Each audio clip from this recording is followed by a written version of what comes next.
Sloboda.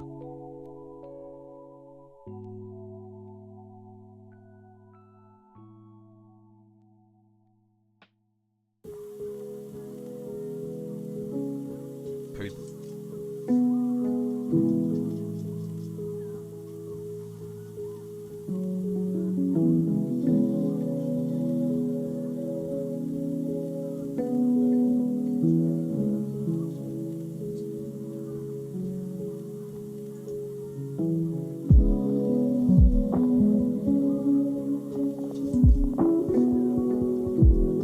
Pogo Arjan.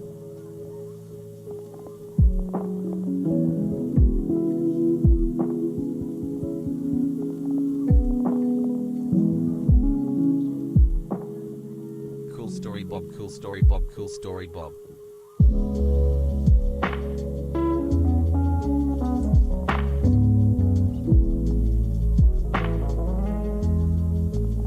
At HasanAbi, wow, 11 months, Pogu ass.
What's going on, everybody? I hope everyone's having a fantastic evening, afternoon, pre-noon, no matter where you are in the world. I'm Hasan Piker, and this is the HasanAbi broadcast coming to you live from sunny California, Los Angeles. It is 65 degrees and sunny here today on another wonderful morning. And I hope all the boys, girls, and MBs are having a fantastic day. I really do. This is part of the broadcast where I tell you about my personal news, about what's going on in my life, but there really isn't much going on in my life beyond playing a lot of video games as of late. My family's here and wonderful. I get to hang out with them. I have a really fun, super special hashtag ad broadcast coming up on April Fool's Day, by the way. Wanted to inform you guys that that's coming on in a little bit, and it will not be an April Fool's. It will be legitimately an actual hashtag ad / hashtag fucking actual stream that I'm gonna be doing. I don't want to give more details yet, but I think it's gonna be really fun. You will literally not figure it out. There's absolutely, unless like one of the people that works on the marketing side is in here right now, and they very well are, I believe, fans. They very much are fans. And they like leak it or something in the chat, you might figure it out. But as far as personal news goes, boys, I was supposed to go to the gym this morning and I did not. And the reason why I did not is because I wanted to fix some shit. I went and I modded my Grand Theft Auto, a video game, because I'm a full-blown nerd, right? And I went and I got it modded out, but unfortunately, the mod was not working. So I was trying to fix that this morning and I just got caught up with it. And that's all I've been doing. Someone said hot tub stream, I'm deceased. Yeah, I am not doing a hot tub stream on April Fool's, no. I don't fuck around with stuff like that. Not hot tub streams. I don't have a problem with that. I mean fucking April Fools and stuff. You guys know this. I don't even celebrate my birthday. So I'm not a big like I mean, maybe I'll do like something for April Fools. Who knows? Maybe I'll do a debate or something. But I am not a big April Fools kind of guy. I feel like holidays are overrated. I just don't like. I mean, you've been watching me for a long enough time to know. I think at this point, most of you, that like I hate deceit. Like, I'm not good at lies. I'm not good at telling lies. I'm not good at being lied to. And I just hate deceit. Not the video game. I just mean like deceit in general, right? It's part of the reason why I was not very good at Mungus. Okay? It's like pretty obvious. When I say I hate lies, I mean like, you know, just like lying to people. Not literally saying lies about what I'm going to do with the stream. For example, like when I lie to the 90 Day Frogs, like about fucking watching 90 Day Fiance again, like this year. Like that's a lie. Like that's always lie, and it's going to be a lie, right? Like, or when I say I'm going to be, you know, taking some time off and, you know, spend some time with my family or myself, like that's also a lie. I'm a fucking freak. You know that that's not going to happen. But I mean like just straight up lying. I just not very good at it. Anyway, the reason why I described that is because that's the reason why I hate fucking April Fools.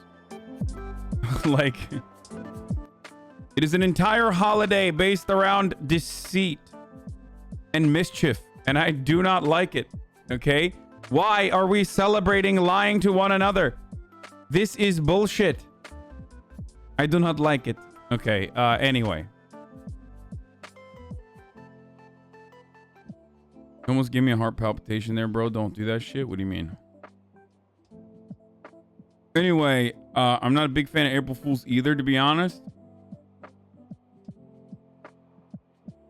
Anyway, this is the part of the broadcast where I tell you about my personal news, as I was saying. So, not a lot of personal news. I was doing big business deals. Very excited to explain to you what's going on, what's coming down. Wait, is Steven Crowder actually suspended from YouTube, or is the surfs fucking already starting like April Foolsing already? Oh, fucking Christ. Really, dude? No. This is what I mean, dude. This is what I mean. Like motherfuckers who do like debate shit. Like, what are you doing, bro? You're just lying. You're a liar. Okay? You're a liar. You have deceived me. And I no longer know if I can trust you. Like, haha, you have lied to me. I do not understand it. I do not understand the humor in this.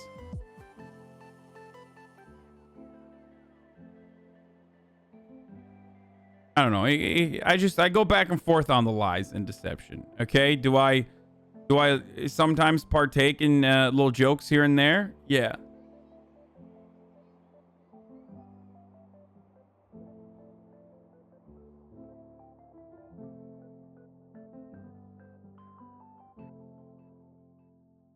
Got some trial news that's safe to watch. Oh yeah. Thought about getting a dog again? Yes. So we will be looking at the Chauvin trial. I've been checking back and forth with it this morning, and I will be getting to that shortly. Part of the problem with the Derek Chauvin trial, of course, is that it is very graphic. So all the footage that they're showing on the trial is super graphic.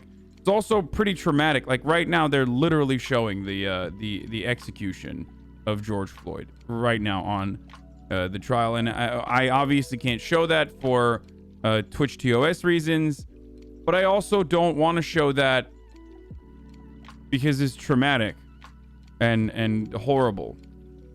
The body cam footage is really horrible too. And we have already talked about it a bunch of times throughout the process, so we're just going to keep following.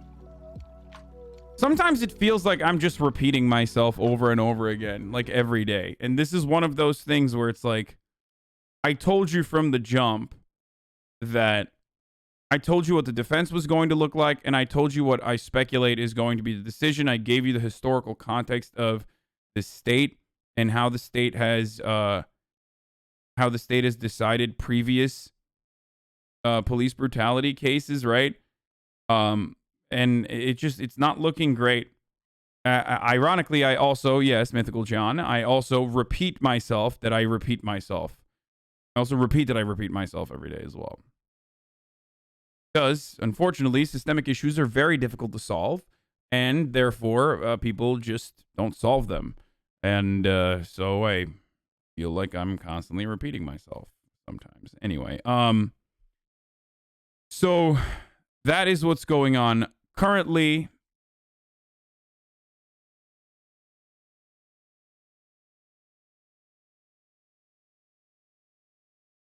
Outside of that, we have, I mean, there was an MMA fighter who watched the George Floyd death, who gave a emotional testimony. We're going to take a look at that, obviously. I mean, the people that were witnesses, or even people that are literally working on the police side, have all said how horrific this was for the most part. So, I guess we'll go into the news now on that note. Yeah, there's not a lot going on personal news-wise outside of that, because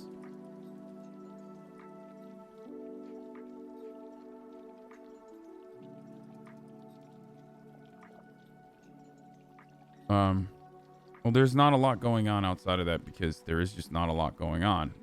This is the exact same This is the exact same news cycle as yesterday for the most part. You have the border crisis fakers who are going to be going to the border and crying, and Lindsey Graham is literally one of those people who we will be taking a look at.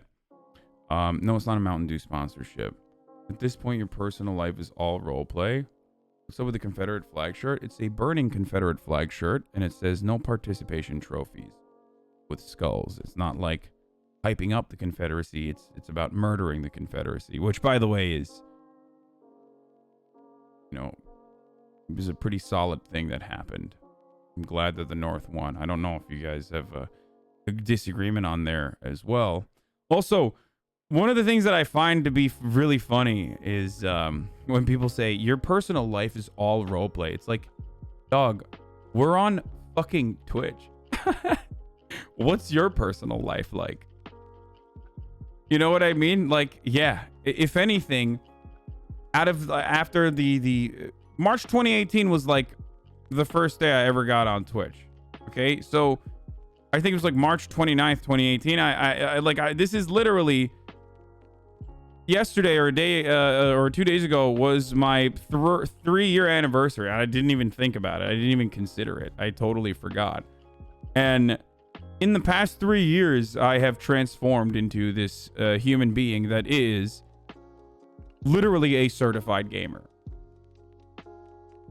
Like, straight up. I got a PC. Throughout the years, I got a PC. I went back to PC gaming. I went back to mouse and keyboard. Things I never thought I would do again. Okay? And now I am a certified freak 7 days a week. Wet ass PC gamer. So that's pretty much it.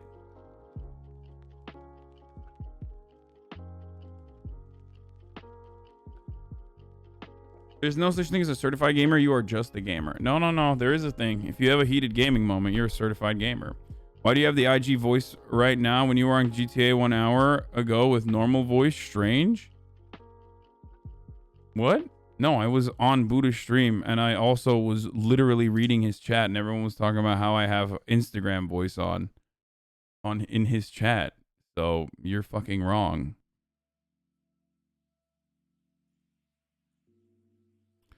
Anyway, and it's been sad to watch the whole way through. Wait, why?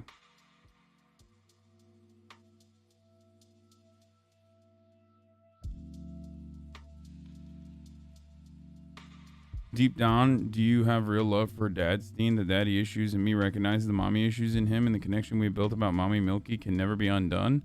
So I'm with him until there is no it. No longer airing that laundry here, as tempting as it is. What? Dadstein? What the fuck is Dadstein?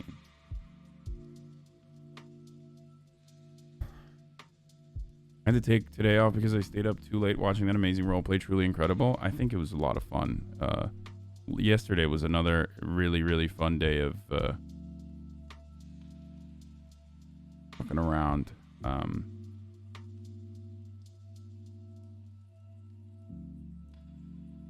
I've been banned from YouTube. Beware. Adpocalypse 2. Wait, shut the fuck up. Really? Bro, the funny thing is, like, I will just never understand. I will never understand why he always wears the Nathan Drake, like, gun holsters. And, like, if he was a cooler person, I could totally see it being cool. But, like, why does he always fucking dress up like Nathan Drake? Anyway, we're going to talk about that. Obviously, that's fucking big news. Steven Crowder being banned off of YouTube. I'm going to tweet out for the Normans that I'm live. I totally forgot to do that. But yeah, I had to do a full restart on my Grand Theft Auto. I had to delete it and restart it. Cool, fun little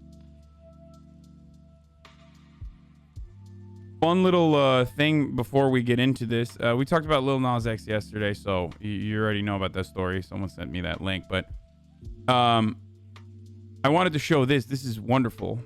This is really, really fucking incredible art. Here's the finished thing. Hasan the Hun was able to convert me from being a politics frog into an RP frog, so I decided to make some fan art for my favorite squad. You guys are the actual best. Glory to the cock. That's Mehdi, Anthony Z, 1-0, Buddha, and myself. This is really, really good. I don't like that you gave Buddha a vest, but not me, even though I was the originator of the vest look. I'm just saying in the Clean Boys, but this is so sick. This is so incredibly fucking sick. Holy shit.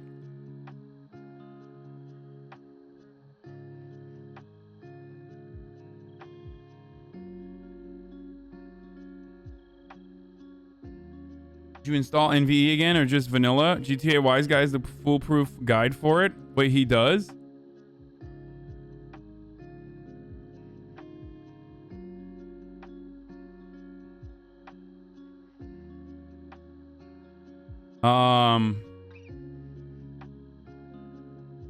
Anyway, Buddha told you this morning? No, GTA Wise Guy has not an NVE mod, but a different mod, I think. He doesn't use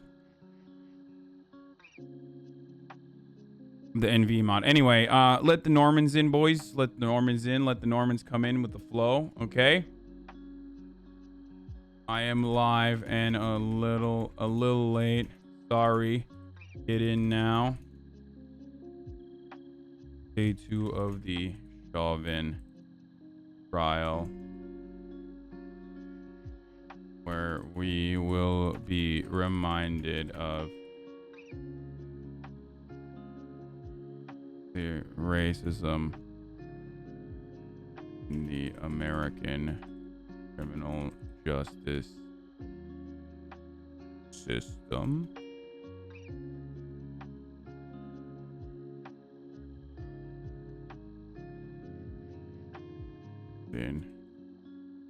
But in good news, Crowder might have gotten owned. Get in now.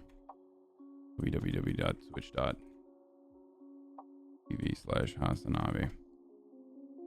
Okay, there you go. American poor people punishment system. Hit me without vocal fry. You got it. Cat girls are ruining my life. Is that good? Is Don a bisexual aromantic or a biromantic asexual? What the fuck? Didn't you just say the exact same thing? Wait, what the fuck is biromantic asexual? What? Dude, that hurt my brain trying to understand it. That actually hurt my brain trying to understand it.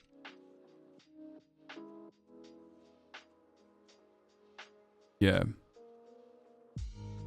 IG voice doesn't go away until you scream at one of us. Kind of. It like opens up my fucking throat a little bit when I start Dictator. Yelling. What is this? That's one of his films. I remember that. Isn't that what we need, chat? Just a great dictator to lead us? Maybe we should get like Hasan to be the dictator of the world. Wouldn't that be great, guys? If Hasan a benevolent dictator, was the leader of all mankind. I think it'd be great. I vote for Hasan. The great dictator. Or you could try drinking fucking water for once. Yeah, it's true. Well, I do drink water. I drink an entire, not a gallon, but I drink I have a 1.5 liter bottle next to me, and I usually drink it. Don recap for Monday. Oh, damn. And it's shorter this time, too. Okay, we'll look at that before we get into it later. All right? No, he'd be a food fascist? Yes, if I was a dictator, I'd be really benevolent. Hasan, I'm thinking about relapsing on gay sex. Please pray for me, boys. What happened? Did you get the vaccine? Congratulations. What's your go-to cold brew? The one you were drinking? I like all of them. This is a Volant toasted coconut, unsweetened premium cold brew. I like this a lot. I was never like a big coconut fan, but I am a huge fan of this. It's good. It's not a hashtag ad. I just like it.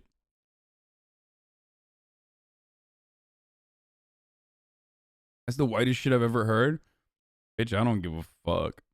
Listen, it literally does not matter, okay? White, black, doesn't fucking matter. If it tastes good, I'm putting it. Oh shit, I clicked on that. Holy fuck, that was dangerous. I need to close that tab. All right, we're gonna start off with some recaps from today's George Floyd execution trial, the trial of police officer Derek Chauvin. You guys already know most of the details, so I was just worried. I clicked on that, and that I'm gonna actually play that on the other tab now. I should not have that on my main tab because that's legitimately terrifying because I might get fucking banned. So yeah, we're gonna talk about Marjorie Taylor Greene as well. Let's do it. Same energy as white people that obsess over kombucha. Like, what is hype about it? What do you mean? I'm not like obsessing over it. Someone asked me what this is, and I told them like it's the toasted coconut, Valant toasted coconut cold brew is very good.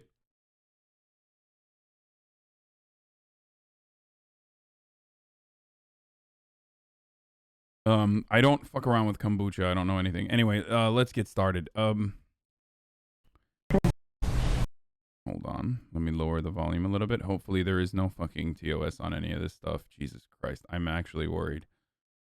Here is the here's one of the witnesses saying that they called 911 because I believed I witnessed a murder. When I say yes or no, I cannot remember at this moment. Okay. If you heard that today, would you be able to recognize it as the 911 call that you made? That is correct. All right. We have now marked that as Exhibit 20. Hold on, let me just scroll through it really quickly. Sorry. Okay, there isn't anything. Okay, got it. We have now marked that as Exhibit 20, and Your Honor, we would ask that it be, well, we are offering it now as Exhibit 20. And 20 is received. All right, so if we can at this point then play Exhibit 20. May 25, 2020. 911, what's the address of the emergency? Officer 987 killed a citizen in front of a Chicago store. He just pretty much just killed this guy that wasn't resisting arrest. He had his knee on the dude's neck the whole time, Officer 987. The man went, stopped breathing. He wasn't resisting arrest or nothing. He was already in handcuffs. They pretty much just killed the dude. I don't even know if he's dead for sure, but he was not responsible when the ambulance just came and got him.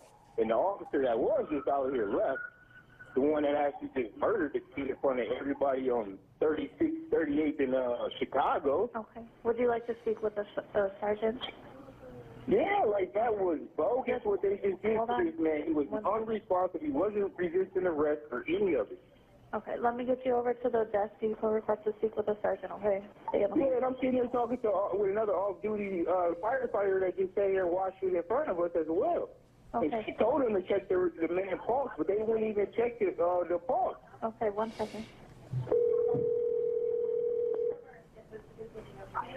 I have reached the city of Minneapolis to reach someone in our property crimes division. Y'all murderers, bro. Y'all murderers, Kyle. You gonna kill yourself. I already know it. 2 more years. You gonna shoot yourself. Murderers, bro. Y'all niggas is murderers, bro. Minneapolis Third Precinct. Hey, it's dispatch. Yeah, man. So I want to speak to a supervisor. Okay. Yeah, go ahead. Yeah, he wants to speak with a supervisor relating to 320's called cup food. They just killed that man in front of the store. The police. 2833, 46.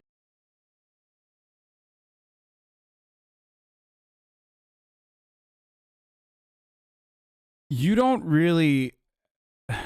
often have a situation. I mean, I don't want to make it seem lighter than it actually is, but, or because it's a very severe situation, but like this is literally the definition of caught in 4K. You don't have a situation ever in which you have numerous witnesses, including people that literally work on the police side, including the National Police Force and members within the National Police Force also straight up saying that this is like an unacceptable situation, an unacceptable circumstance.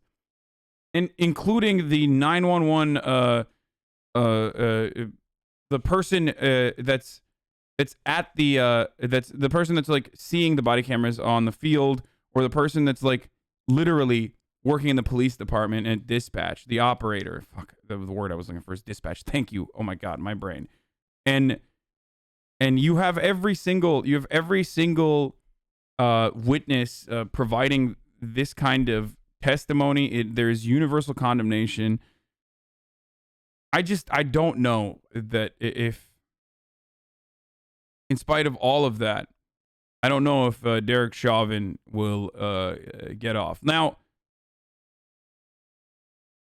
if you look at events throughout history, then yes, he will. Right? Because, as I've stated before, in the state of Minnesota, there's never been a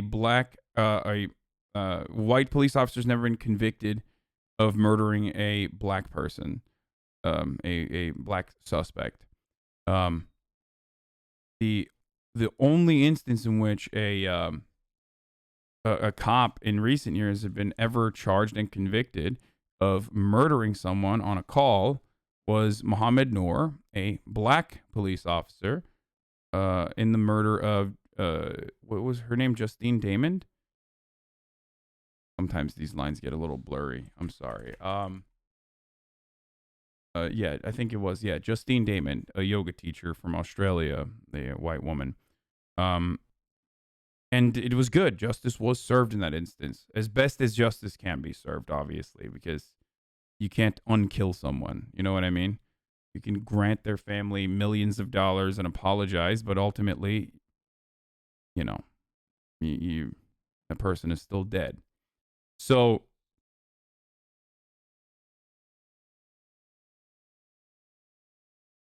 it's a good first step. I can't believe I say this all the time, but if he ends up getting charged here, well, it is a good first step, I guess. Some people will probably say, well, he was the fall guy. You know what I mean? And the amount of media scrutiny played into it or whatever. That really define the court of public opinion, that sort of thing. Right? So we'll see how that gets treated. But that's the most significant thing that has happened thus far in the trial today. So far.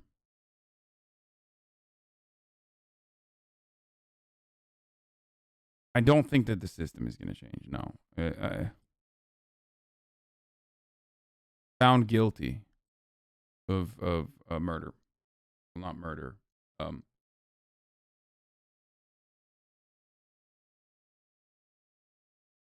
9-year-old testified that when the medics got there, they asked Chauvin nicely to get off Floyd, but he didn't. Watching an officer of the peace refuse to comply with a peaceful request has to be confusing. Yeah. That's not only did witnesses testify that a cop refused to cooperate with the EMTs. They literally, I mean, he was threatening them to a degree. So,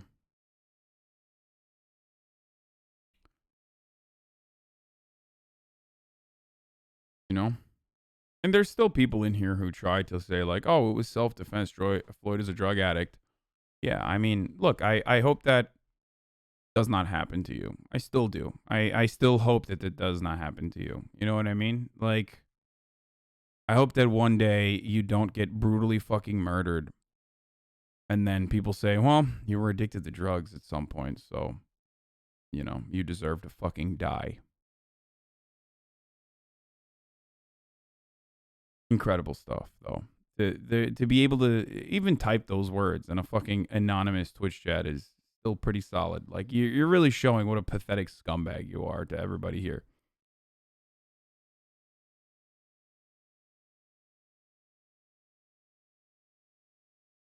Anyway. I mean, it's a fascist tendency that people have. It is heartbreaking, but this is a lot of Republicans, a lot of conservatives have that fascist tendency where they totally want cops to be judge, jury, and executioner in that moment, and that's fucking ridiculous. That is literally that is antithetical to what the American criminal justice system is supposed to be. It's the opposite of what it's supposed to represent. So when you have that point of view, when you have that position that like the cops should literally skirt the law and escalate a conflict in that way, escalate conflict to a really violent place, and just straight up do whatever the fuck they want, operate in such a lawless capacity and take someone's life away. That's ridiculous. It's just ridiculous. Closing statement from a different witness today. Hold on, let me see if there's a. The ladies and gentlemen. Here you go. This is a closing statement from a different witness from today as well.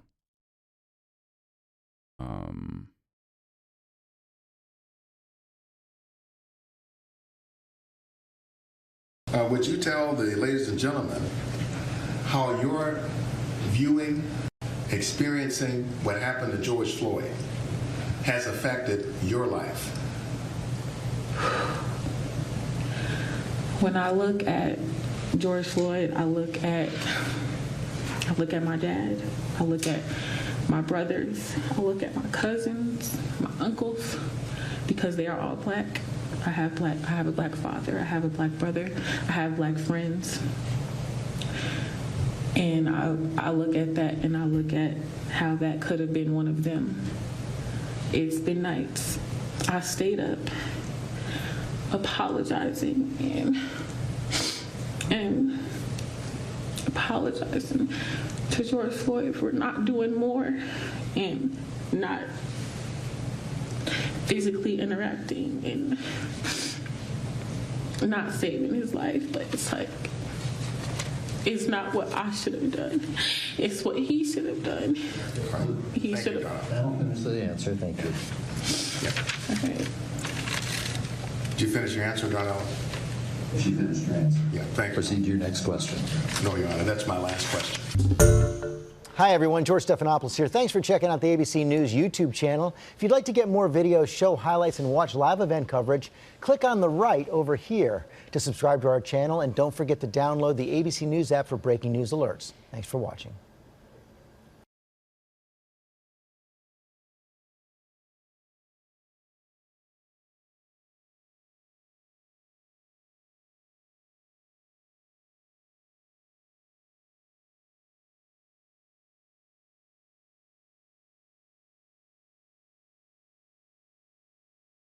Sorry.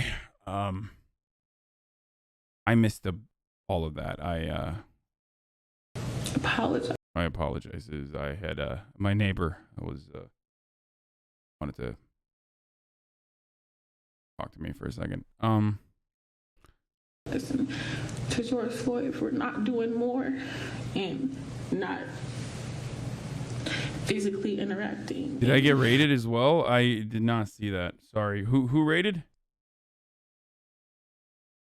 Thank you for the raid. If Mike from PA, if you raided. No, I wasn't being a loud boy. No.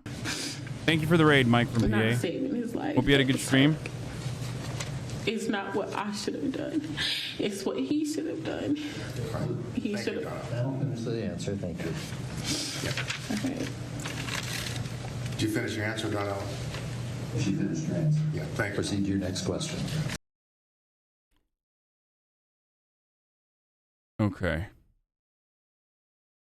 I don't know why raid notifications don't show up anymore. She's the person recorded. Without her, this trial wouldn't be where it is now. Yeah.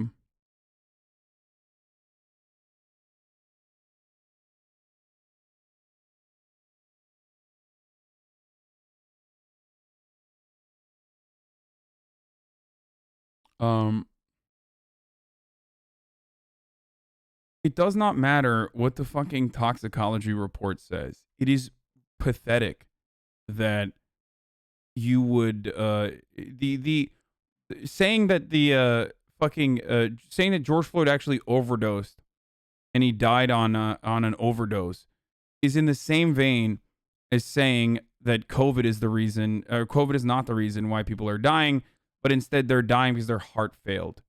Like, and the toxicology report doesn't even say that he died from an overdose. The toxicology report just says that there were drugs in his system.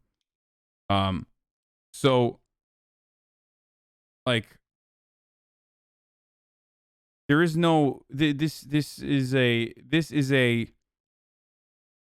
very weird conservative talking point that is being used effectively to effectively used to just vilify a person, right? So that racist people who are looking as desperately as they can to justify yet another murder of a black man in the hands of the police, they're trying to give ammunition to those racist people by saying that. Okay? That's why they're hyping on the drug part of it.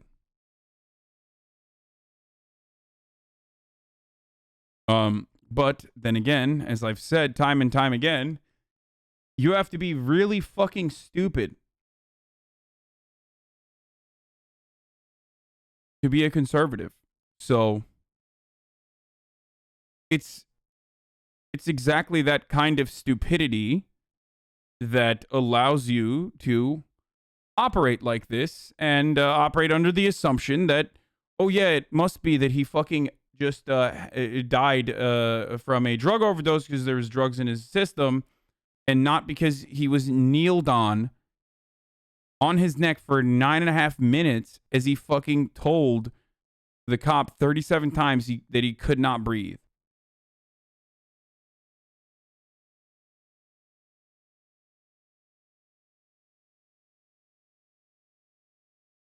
And even if he were to be overdosing in that situation, which he was not, well, there were some fucking first responder EMTs on the scene. Not only are cops usually trained for that sort of thing, and they are, to actually offer some kind of first aid, but also there were EMTs there as well.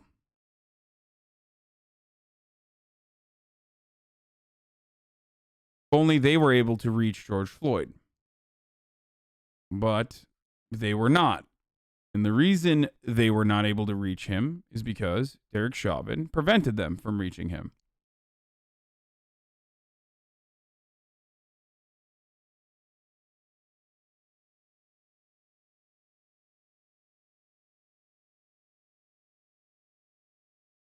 No, Your Honor, that's my...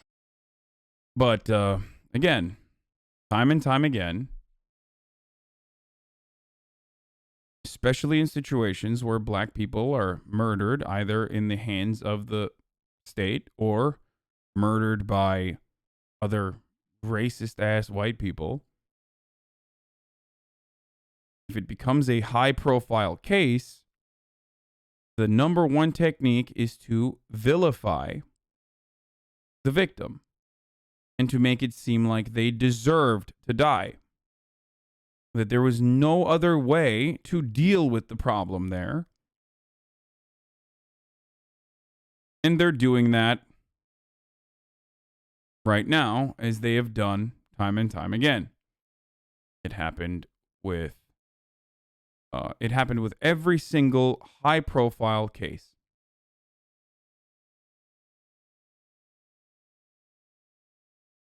There was more testimony from earlier today. I didn't want to see the next state witness says they didn't want to see George Floyd scared, terrified, begging for his life. He was suffering. He was in pain. She further testifies that Chauvin kept kneeling even harder into George Floyd's neck, almost as if he was doing in so in response to the growing crowd. A firefighter in the crowd, as the UFC fighter also mentioned, asked Chauvin to check George Floyd's pulse several times, but Chauvin and other officers refused to do so.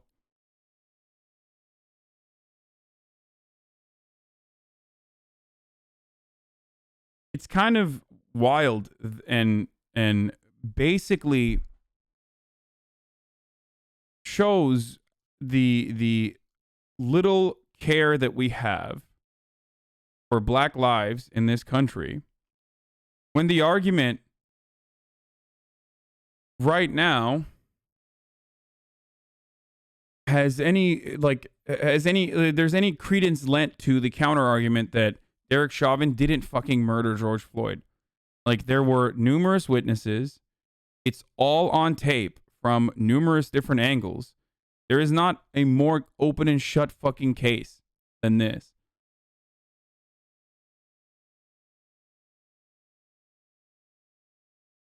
And the reality is, if he is not convicted, there is going to be a fuckload of problems as well.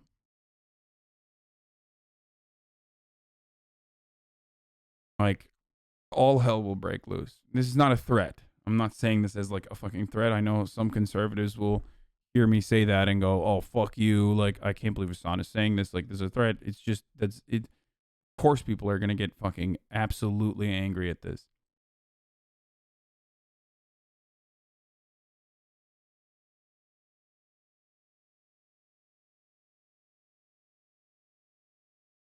Just common sense.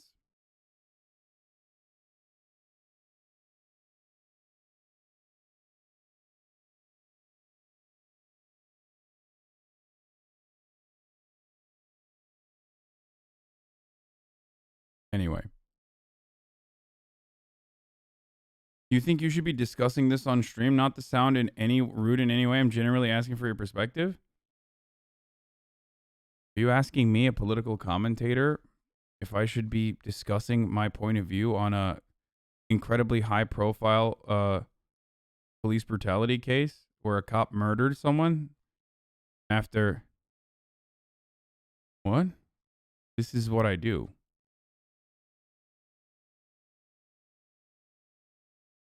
I mean, don't get mad at the person. Maybe he's just new here, you know? But I am not a full-time roleplay streamer if you assume that this is what I do for a living. This is actually what I do.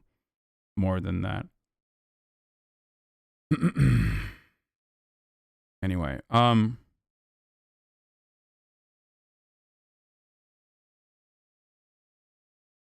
I do enjoy doing roleplay, though. Part of the reason why I enjoy doing roleplay is because of this. Exactly because of what I'm covering right now and how heavy it gets quite regularly. You didn't know you're a political streamer, new here? Wait, are you serious?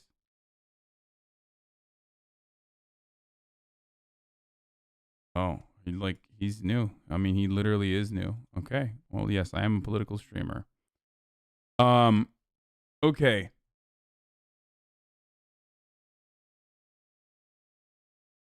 As more information comes down, and there are highlights from witnesses, like there's more witness testimony today, we will return to the trial. I'm not going to live stream the testimony in the trial itself for obvious reasons. One, because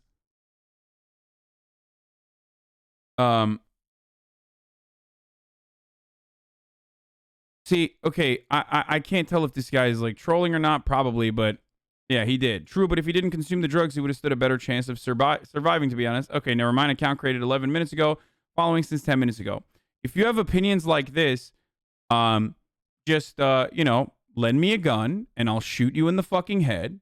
Okay, and if you have drugs in your system, we'll say you died of an overdose, and you know, and we'll say that sorry, it wasn't the bullet wound to your fucking dome that murdered you. It was actually, I mean, you would have had a better chance of surviving bullet wound to the fucking dome if you didn't have drugs in your system. That's how stupid that argument is.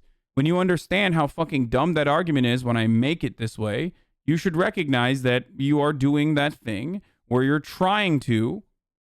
Guys, you know what I'm saying. Don't say in a video game. You know what I'm doing. Like you're limiting my ability to use language when you try to make it seem as though like I'm actually threatening this person with violence. I'm trying to show the troll account that, or others who may think like that, how stupid this argument is.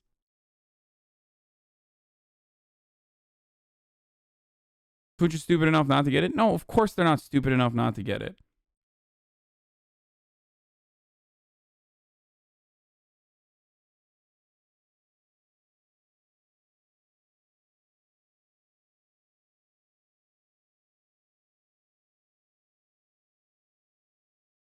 Do you view solitary confinement as cruel and unusual punishment? Because seeing this sometimes makes me want an eye for an eye, but I know that solitary confinement could always still get innocent people, so it's difficult. Yes, I think solitary confinement is still cruel and unusual punishment.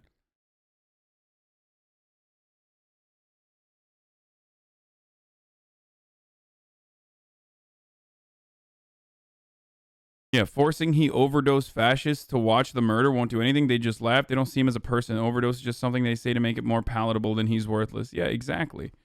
Yeah. So the people who think like reliving that moment over and over again, or watching that moment over and over again, is going to, bludgeon them with some empathy, you're wrong.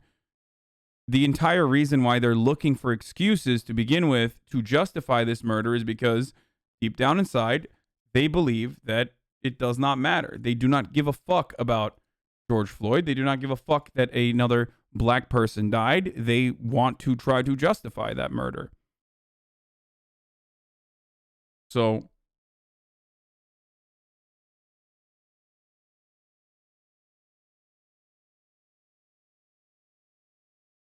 it doesn't matter.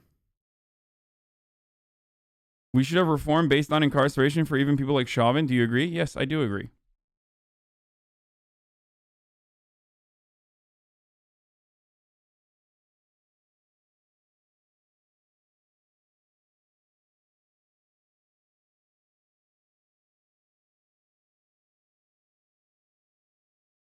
What the fuck? Is this real? No guilty verdicts in the trial of St. Louis officers accused of beating an undercover black detective. What the fuck?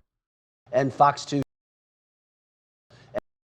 And to split verdicts involving current and former St. Louis police officers. The federal trial centered around the beating of undercover detective Luther Hall. And Fox 2's Jeff Bernthal is live tonight with reaction to the jury's decision. Jeff. And it is possible that two of these accused men, one a current officer, one a former officer, could be back in court. That's because the jury unable to reach a verdict on some of the charges. But the bottom line, the jury found no one guilty. Relieved and grateful were some of the words from the attorney representing Officer Stephen Cordy. We're ecstatic that he can return to the St. Louis City Police Department if he so chooses, and he can remain a person with a reputation intact. Jurors acquitted Cordy and Officer Christopher Myers of violating the civil rights of Luther Hall. Myers could still be retried in connection to the destruction of Hall's phone. The jury was unable to reach a verdict on that. Detective Hall was beaten while working undercover during protests involving a police shooting. The evidence clearly showed he had nothing to do with the deprivation of civil rights. Zero. Step by step, frame by frame, the evidence was there. Jurors were unable to reach a verdict against former officer Dustin Boone. It remains to be seen if federal authorities will retry him. This is about what's fair, and that wasn't fair. A friend of Hall and former head of the Ethical Society of Police said the verdicts rendered by a jury that began as an all-white jury with one black alternate. Okay, it's actually not TOS. I don't know why I'm being like over the top. Is a reflection of a deeper problem. This is literally, pigs fucking up their own right now. The accused officers are white, Hall is black. And when we talk about the problems in the criminal justice system, you just saw it. You just saw what it is. That's what it is. In America, there's two different systems. There's the one for people. There was an undercover black detective, and they beat the shit out of him.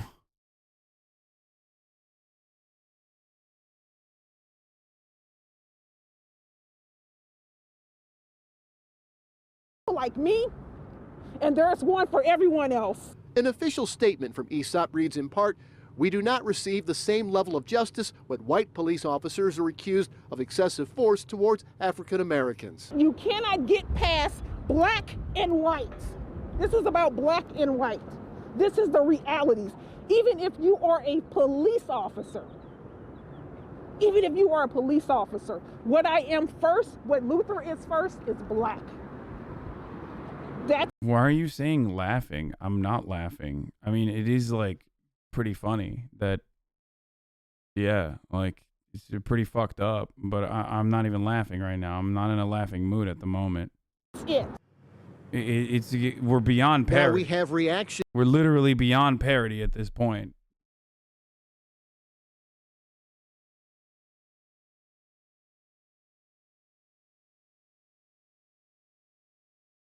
I just like incredible stuff.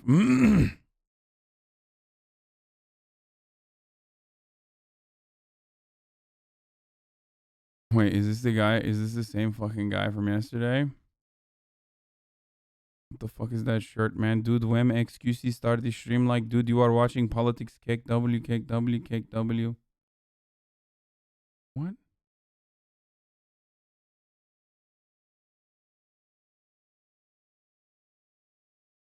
Dude, I'm getting a lot of like strange new folks in here. It's very weird. Corey Bush, remember a black St. Louis police officer was shot by a white St. Louis City police officer 3 months before this incident. He was never charged. Yeah. St. Louis is just very...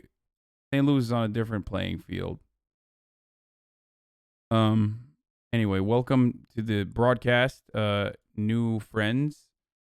This is the HasanAbi broadcast. I talk about politics for the first couple of hours before I dive into role play. Just don't yell at them. Community members, don't yell at the new friends, all right? They don't know any better.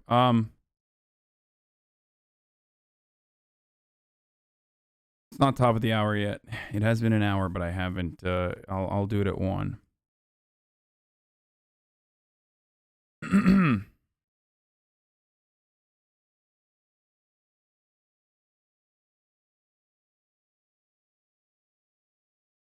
Okay, there's a scoop from Axios that says Representative Matt Gaetz has privately told confidants he's seriously considering not seeking re-election and possibly leaving Congress. Oh, thank God. Please do. Please do. Please, please, please do. Just good riddance. I mean, that would be fucking sick. Matt Gaetz privately told confidants he's seriously considering not seeking re-election and possibly leaving Congress early for a job at Newsmax. 3 sources with direct knowledge of the talks tell Axios. Representative Matt Gaetz is, of course, probably the closest that we'll ever get to someone looking like they are literally the devil. Like, he just looks like he looks like he would be playing the devil personified in a straight-to-DVD release, right? It's like him and like Kenneth Copeland is like too demon looking. He actually looks like a human. You know what I mean? Kenneth Copeland looks too much like a demon, like an actual fucking demon. Whereas Matt Gaetz looks like he could be a demon in a movie. Like he could be the devil as a human being in a movie. Do you see what I'm saying?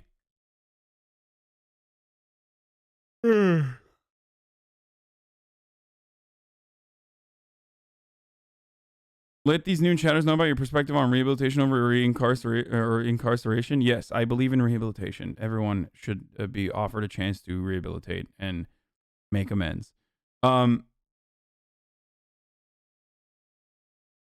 So anyway, I hope he leaves. It would be really stupid for him because he does have a significant future. He has a significant future in Republican politics. I would be very surprised if he just left for fucking Newsmax of all places.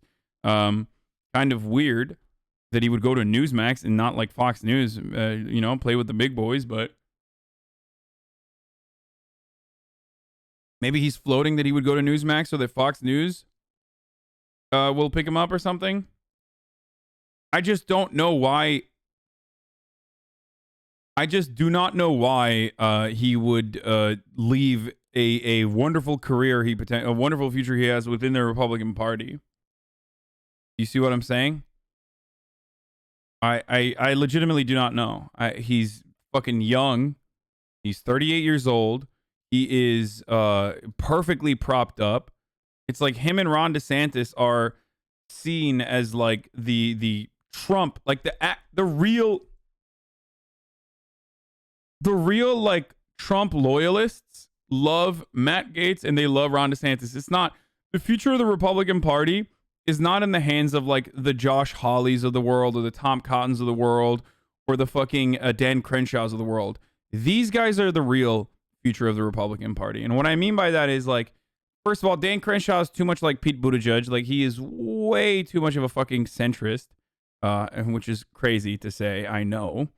Like he's like way too well-read, well-traveled, to play the part of a hog appropriately, and he's also tried too hard to appease centrists with some of his rhetoric, which is why a lot of Trump fans hate him. Like they despise him. You know, he was advocating for red flag laws and things like that, so they hate him. He's more of a he just wants to be like Captain America personified. You know what I mean? It's not going to happen. These guys, these hogs don't like that shit. So that's not going to happen. Josh Hawley is way too fake. Like, if you're ever caught buying wine at Whole Foods, like, you're not going to turn around and be the fucking white working class guy. You're just not. It's not happening. And Josh Hawley is nice pecs and literally fucking buys wine at Whole Foods and shit and like expensive cheeses. No, like he wears it on his face. Like he wears the elitism on his fucking face. Tom Cotton has the personality of literally a sheep or a goat. No, a goat has more personality than Tom Cotton. I'm going to say sheep. So he can't keep people preoccupied with the culture war stuff. So even though he does have a better background for that. Except for like goats surf and shit. So like obviously not a goat. Like those guys, they don't fit the profile well. Like they're not organic chuds. Whereas Matt Gaetz, he does. Matt Gaetz is disgusting. He's a disgusting freak. And like something about him really triggers me. Like seeing him in action makes me so mad. And motherfuckers love that. Like Republicans love that shit. It's part of the reason why they even justify voting for Ted Cruz, right? So yeah, he is a uniquely loathsome person. Exactly. Ted Cruz is way too ugly to be president. Way too much a cuck to be president. So I think it's like you got Ron DeSantis, you got Gaetz, you got Tucker Carlson. Those are like the top contenders, in my opinion, if they were to actually seek the title.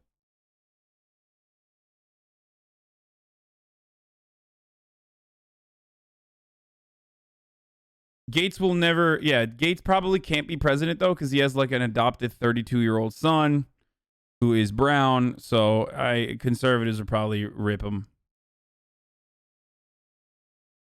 Just came out 10 minutes ago. A man in Wyoming is charged with threatening to kill Rep. Matt Gaetz and other Republican officials. Oh, Jesus. Prosecutors say Christopher Podlesnik, 51, specifically threatened to kill Matt Gaetz. The threats occurred on January 28th, the same day Gaetz led a rally against Wyoming Representative Liz Cheney. Yo, the libs are going crazy, dude. Dude, I bet this is like 51 years old. I wonder if this is like one of those crazy liberals or like a crazy centrist. Like, who the fuck would get triggered because of what he said about Liz Cheney?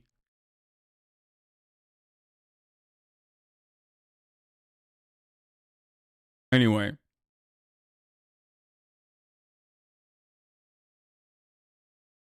Austin changed when he got the chain. Yeah.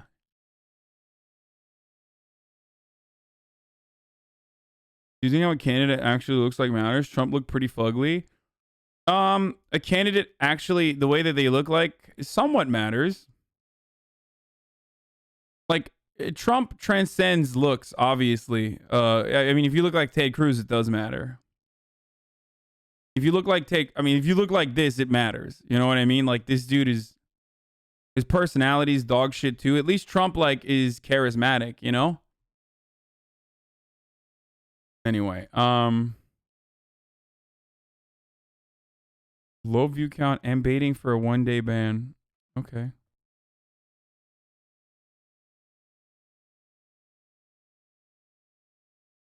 All right, let's watch Lindsey Graham having a strange tantrum at the border to own the lib. It is heartbreaking, but this is dumb. This is stupid. What is your message to President Biden, sir? Stop it. You don't know what you're talking about.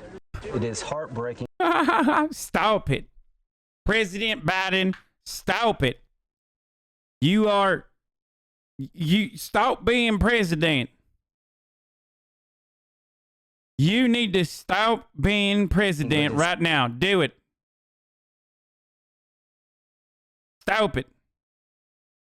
So this is going on. This is, remember, the very same people that fucking made fun of AOC for crying at the detention centers are now, doing this. Does anyone have the video of like this entire thing? Like, is there like a good supercut of,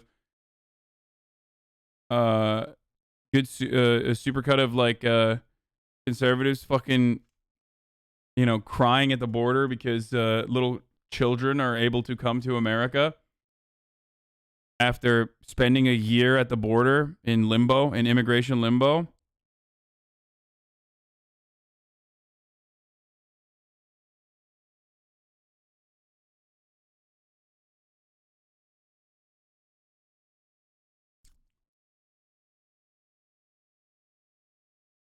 Yeah, we're gonna look at that. Many members of the media appear convinced that Biden rolled back Trump's immigration policy and created a border crisis.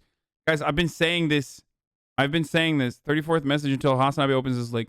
Dude, the Muhammad Anwar Uber Eats driver story is a horrible one, okay? It's a horrific story.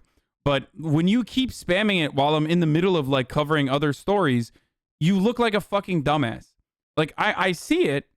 It's already here. I have it open on the other screen. But like, stop trying to fucking be like, no, you know what? I don't want you to cover whatever you're fucking covering. I don't give a shit that you have an outline for what you want to do. I don't give a fuck. You are going to cover the teen girls charged with carjacking and murdering the fucking the Muslim Uber driver, the Muslim Uber Eats driver. That's what I want you to do. I need you to do that right now. Stop, please.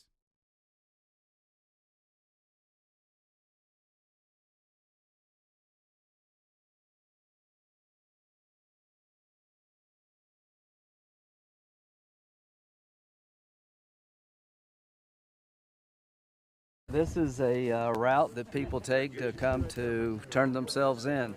This path is marked so that people will know where to go to find a detention facility. They're not trying to avoid detection. They're trying to get caught. There's a loop. I don't understand. Is that better? Is it better if they are trying to avoid detection? They are literally trying to get caught. Yes. As in, like, they are trying to go through the proper procedures to be able to apply for asylum. That is what they're doing. Loophole in our law that incentivizes people to bring 6-year-old children with them, because the Biden administration has changed the law so if you got a 6-year-old, you can't be deported. They're all processed, put on a bus, and 8 hours after being apprehended, they're released in the United States. And it's a humanitarian tragedy, but it's literally insane policy. We've got a trail here where the U.S. government is marking it for illegal immigrants. And I don't blame the Border Patrol agents. I blame the federal government for creating this mess. Hi, I'm Senator Mike Lee. I'm here at the U.S.-Mexico border just outside of Mission and McAllen, Texas. We've got many hundreds of people who have arrived here just in the last few hours. I've been talking to several of them. Most of them are from Guatemala or Honduras here tonight. I've spoken to a number of women who have been carrying their children, some of them infants the entire way. Several of them have told me that they've been traveling for about 2 months, having been brought up by the smugglers and the cartels. In many instances, they've walked for days and days at a time, sometimes carrying their children. All of this is a very preventable crisis. It's a crisis brought about as a result of the deliberate, willful non-enforcement of U.S. law. Yeah, instead, just murdering them would be the way to fix it, right? Like, is that's the argument. Ultimately, like, just shoot them is the argument that conservatives will inevitably arrive at. Like, because the conservative point of view is literally, and I'm sorry, if you're a conservative and you're in here, it's the reality, okay? That is literally what they're saying. What they're saying is, we need to make it so that the conditions are so fucking cruel for people that are literally escaping the cruelty in their home to think twice about coming to the United States of America. That's straight up the fucking conversation that we're having. The deterrence measures of separating kids from their fucking parents and locking them in goddamn cages in detention facilities was this exact same argument, which is we need to increase the brutality dial by like a fuckload so that people think twice before coming into this country. That's it. That is the fucking argument that conservatives are making in this situation. Democrats, on the other hand, liberals, on the other hand, are making the argument that we do need to increase the brutality dial, but by like fucking 3 notches and not the 10 notches. The real conversation should be around whether or not there should be any brutality at all and what the legitimate problems that are causing so many economic migrants to come here are and solve those problems. Okay, if you want a long-term, comprehensive, full-blown solution to immigration, if you consider it to be a problem, it is not at the moment, but it could be in the future as a consequence of climate change and the further destabilization in the region, then you need to actually solve the problems in these nations of origin where immigrants are coming from. These people are seeking asylum as economic migrants, or they're seeking asylum as a consequence of the violence they've been subjected to at home. Okay? That's it. There's only 2 ways, and I have to repeat myself all the time, there's only 2 ways that you can solve, you can resolve this conflict, okay? So you solve this problem. You either, 1, increase the fucking brutality so that the conditions that you subject these people that you catch over here in the United States are comparable to the conditions back home. And that means like literally murdering people. Or 2, fix the problems. Allow these people ease of access. Allow these people passage. Document these undocumented migrants. Okay? Allow them to participate in the American labor force. And then scale back on the imperialism dial a little bit.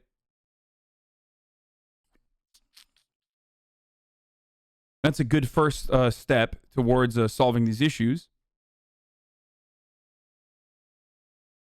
And then start helping fix the infrastructure in these countries where people are coming from.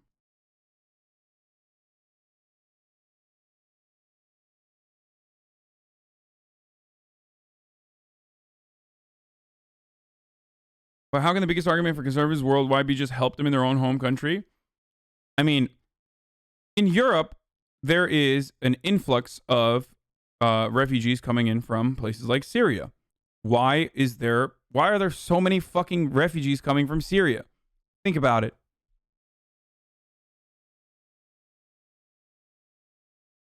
War, motherfucker. That's why. Like, what do you mean? That's it. It's a very simple answer.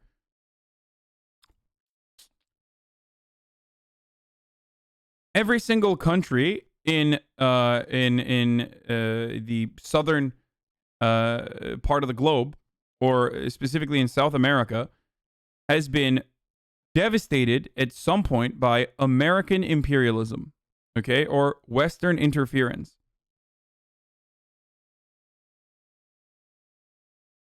That's the reason why they are destabilized. That's the reason why they have yet to recover.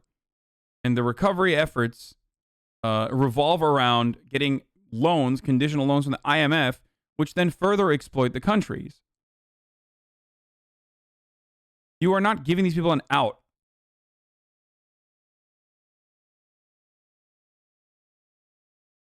You're fucking them over further and further. And then you're doing the surprise Pikachu face when people try to escape those conditions and find a better future for themselves and their children by coming to the United States. Anyway, we're going to continue with this video, but before we do that, I got to run my first ad of the day, top of the hour, every hour, where we do a 60-second ad break, ladies and gentlemen. If you no longer want to see the ads, you can subscribe. You can do it for $5, or you can do it for free with a Twitch Prime. By connecting your Amazon Prime account to your Twitch account, you get one free Prime subscription. You can use it on me, hopefully if I'm your favorite streamer, or someone else. Here you go. Hitting the exploitation of women and children. Did you just blame any significant portion of the problems in South America to a specific nation of the United States? Yes. The United States has the responsibility, in my opinion, to help out their neighbors. But instead, beyond helping out their neighbors, the United States has always involved itself in the affairs of other nations in a negative capacity. This is a tragedy and it's got to stop. Sir, so what's going on here? Well, we're out here on one of the paths where coyotes bring migrants across the border to a processing station over here, and we actually just saw coyotes across the river. In fact, we could hear them talking, see the lights, and the Rio Grande's right here. It's about midnight. We're out here with the Border Patrol agents. First, we really appreciate what the Border Patrol agents are trying to do, but this is a humanitarian crisis. We need to figure out how to address this, and we need to do it now. And the Biden administration needs to work with us to make sure that we enforce our laws. It is about treating people humanely, but it is about enforcing our laws. And the changes they've made are what's leading to this crisis. We were just coming down the road. Coyotes are smugglers, for those of you who don't know still at this point. They're talking about people who help migrants cross the border. And we saw a group of migrants coming across, and they're going up, and they're actually housed on and processed under a bridge. And that's not how we do things in America. And so we're down here to bring attention to this, but to, get changes made to what's being done now so that people are treated humanely and well, and that we get this border crisis under control. You caused it? Why should they work with you? I guess you're talking about the Republicans. Here's the argument, by the way. Law, like conservatives always say, well, they broke the law. Okay, well, laws can be changed, so make it legal then. I mean, Trump literally made it more illegal to cross the border, right? It was a misdemeanor, and now it's a felony. Make it literally not even a misdemeanor. Boom. There you go. But they don't want to do that. They don't want to do that either. They are trying to justify. The brutality that they want to subject these people to by just saying that it's illegal, and therefore they have caused harm, when the argument should revolve around, and is kind of revolving around, making this not illegal. You can't say, well, it's illegal, so it's a crime, and that's why it's bad, while you're having a fucking debate over whether it should be illegal or not. You have to explain why it's bad. And if the explanation for why it's bad is simply, oh, because these kids are going through such horrific conditions, like we're subjecting them to horrific conditions, then okay, then make it legal and help with the transition process.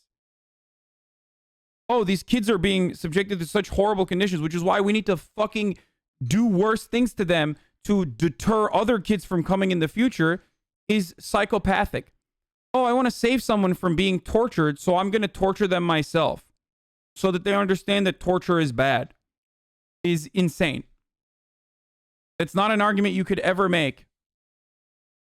But that's one that Republicans routinely make.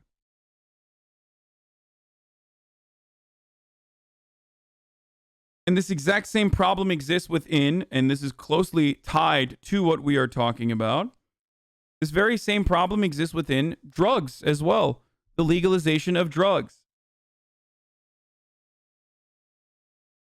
Part of the reason why these cartels have such tremendous power in Latin American countries, beyond the political destabilization that we have caused, is because we have a robust market. We have a robust market that wants to purchase, a robust black market that wants to purchase drugs. We literally give them weapons in exchange for those drugs. It is a never-ending cycle of violence and diseases of despair. Americans have black market drugs pumped into neighborhoods by cartels, and and gun manufacturers end up selling a boatload of guns to these cartels, which of course was originally engineered and pioneered by the Alphabet agency of CIA, because we had to do regime change in some countries. You know what I'm saying?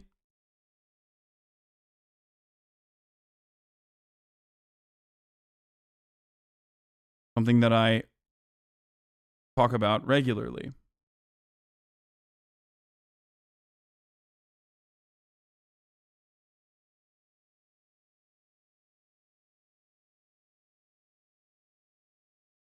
And then, of course, that interference ends up creating a power vacuum, or literally a coup d'etat, in which those violent dudes who are fascists will take over an entire country and run it to the fucking ground. Quit blaming immigrants. Are you telling me I'm blaming immigrants?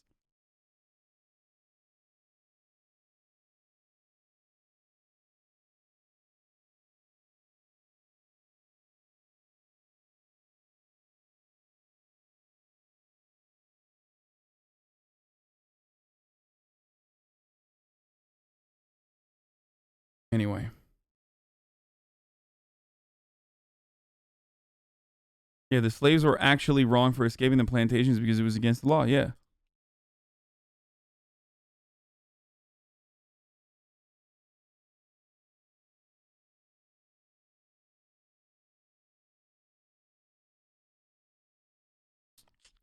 Wouldn't it be better to help immigrants by making their own country better? Yeah.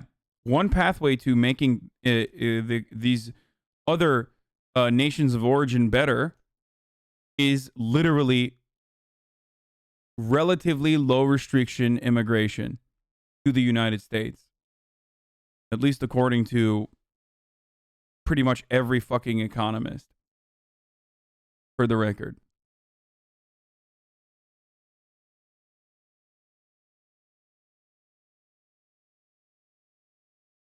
Anyway. But let's talk about this. Many members of the media appear convinced that Biden rolled back Trump's immigration policy and created a border crisis. But Biden has left the most salient Trump border policy in place, and the surge of migrants started in April, not February. On the left is a chart tracking articles that mention border crisis in major publications. The spike starts at 321. On the right is the number of apprehensions at the border. The coverage of the crisis is untethered to reality. Here are the articles over time that fucking exploded on the border crisis. Here are the apprehensions at the U.S.-Mexico border, according to the American Immigration Council. This is data compiled from the Customs and Border Patrol office. So this is literally their own data, right? Trump is taking office. Border apprehensions fucking skyrocket. They peak. The Title 42 expulsions begin. Once Title 42 expulsions begin, it's the single adult apprehensions and also the family unit and child apprehensions peak once again and continue peaking as Biden is taking office. This is why everyone says this is some silly bitch shit to. This is why I've been saying that this is some silly bitch shit to act like the border crisis is happening right now. They're spiking after only 2 months of him in office. Brother, this is where he's in office. This is where he took office. It's been spiking. What are you saying? How do you, like, what do you want? This is where he became president, dude.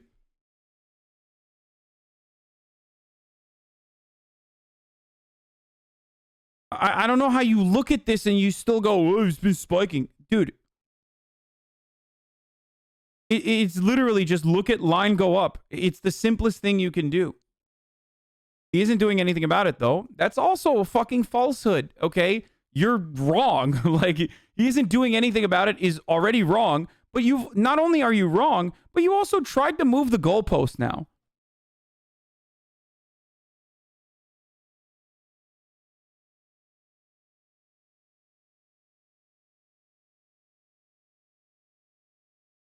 You've literally moved the goalpost. You're still wrong, but you've also lost the argument.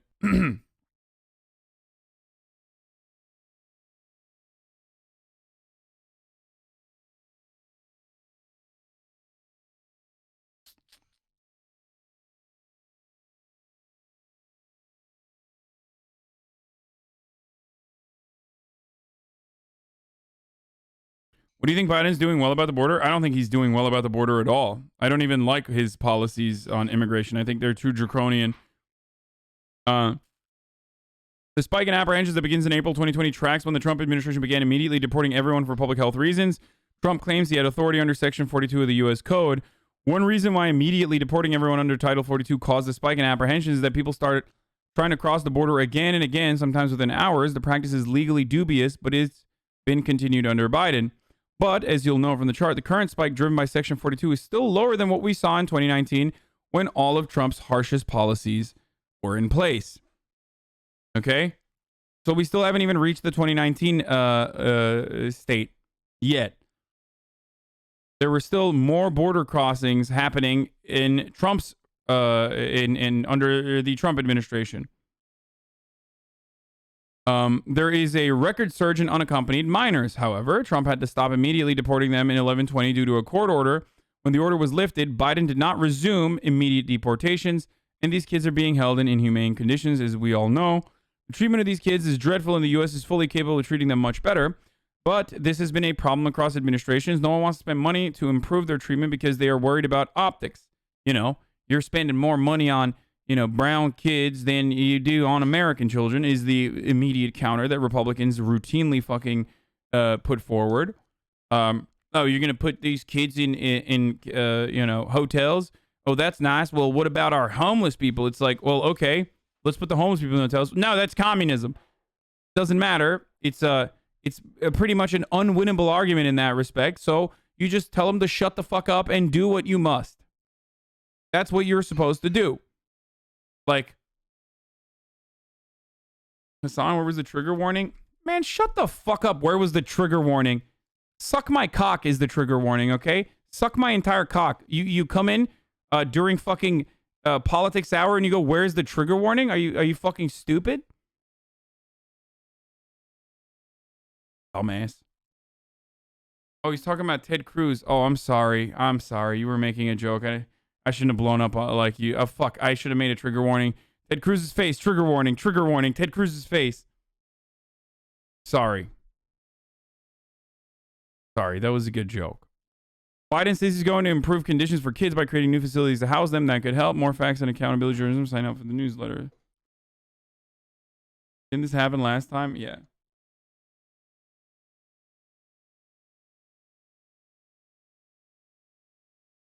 We're not going to watch the entire conference they had there. That's insane. So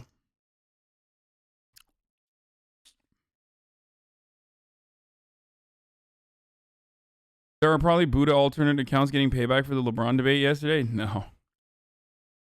The compiled data is ICE doing something about it and shows an increase in apprehensions.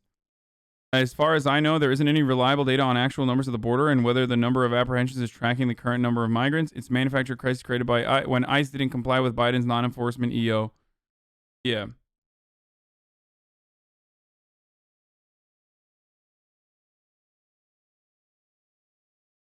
Okay.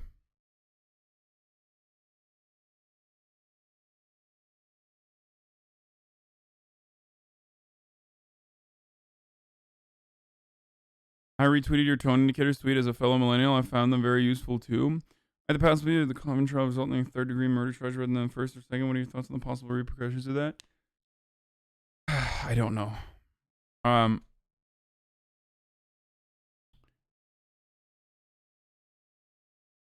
Okay.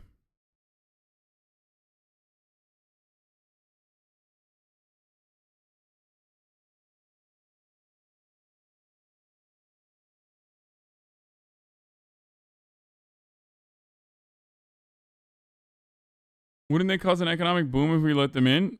It's always good. Like, immigration is always good. It's significantly better than not controlling it or trying to control it by trying to stop it.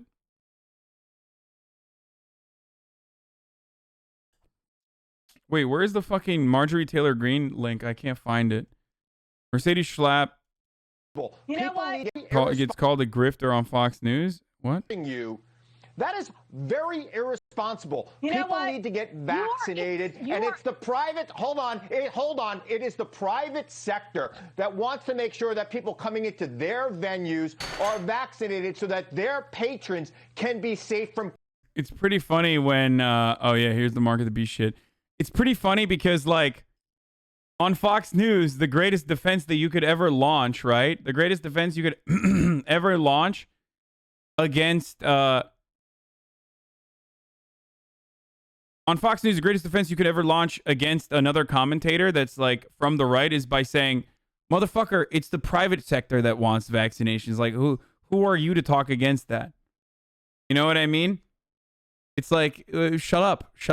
Like, vaccines are good for the private sector. Like, idiot, shut the fuck up. Stop your fucking dumb populism here. Like, your populism ends at a certain point. You know what I mean? COVID-19. It is time for conservatives in this country to acknowledge. Or this vaccine passport should just hella cringe though. Can't believe people can even defend this literal tool of genocide. Really? You think the vaccination passport is cringe? Well, okay. I guess we disagree then. You're out of your fucking mind.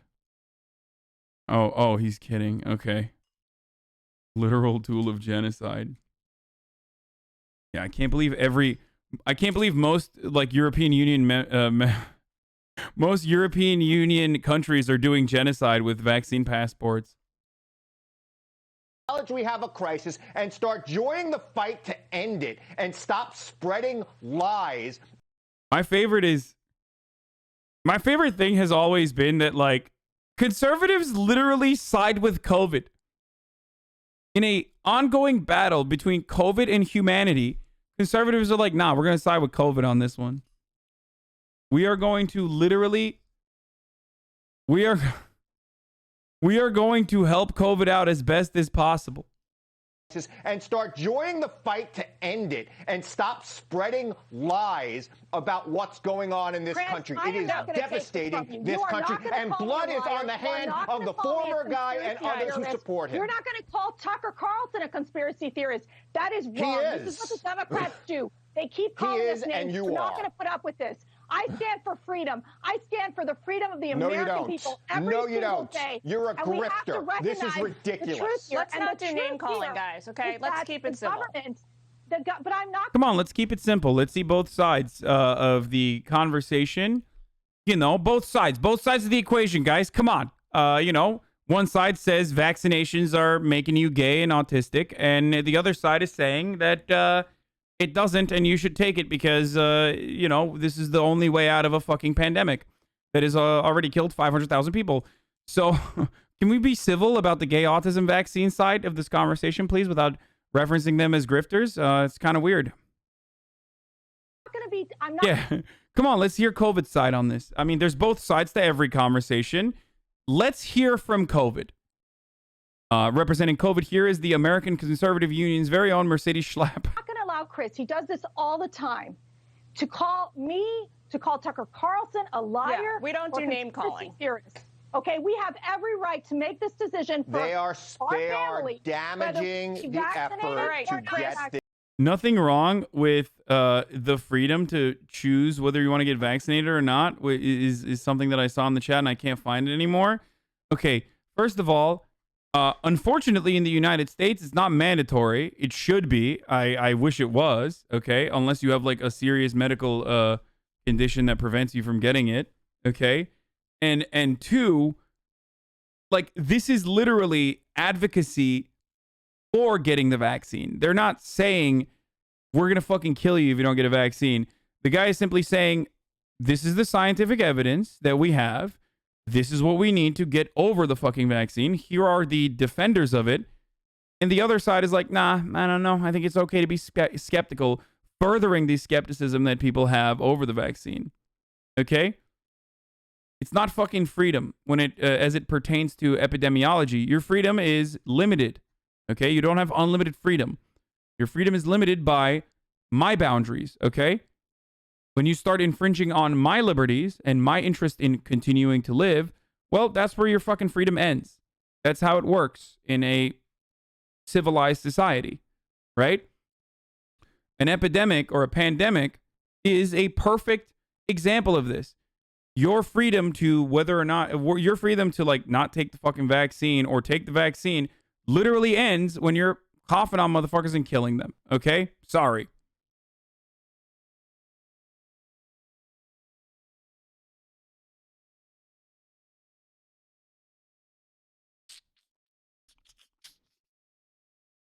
Which, by the way, there is a libertarian argument to make here as well, by the way, which is that you are violating the non-aggression principle by refusing to get vaccinated. I know that libertarians will not ever admit to this because a lot of libertarians are just straight up fucking freaks that watch Joe Rogan and are vaccine skeptics or whatever. But the libertarian argument here is that not taking the vaccine truly violates the non-aggression principle, because you are furthering a pandemic. You are further spreading a disease and therefore hurting others, harming others.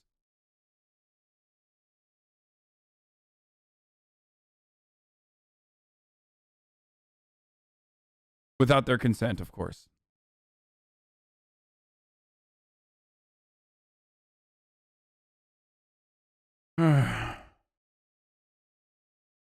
This under control. We are a country that has. No, that isn't the way that non-aggression principle works. Not direct intentional harm. This social ecology. Explain to me how you not taking the vaccine and literally going around and fucking furthering a pandemic is not a violation of that. I didn't know that there was a cheat code within the non-aggression principle that like, oh, if you didn't mean to, then it's fine. Yeah, no, use that as an argument when you get a DUI and fucking kill someone in a car. Oh, I didn't mean to. Oh, sorry. It's not just direct aggression, idiot.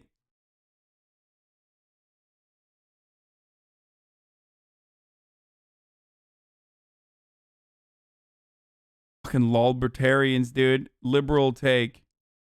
Liberal take, he says. I mean, libertarians are libs. So.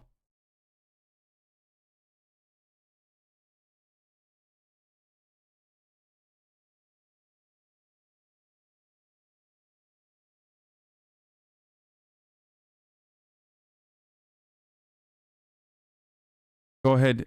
Go ahead, libertarian. The libertarians would be all for climate justice as pollution is indirect harm. Are you fucking stupid?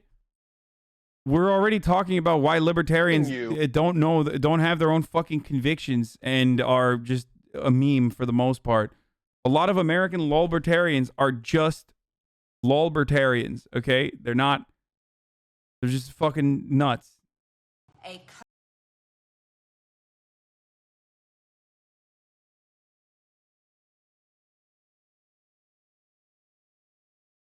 Not a single one of them is advocating for child slavery, which is really unacceptable.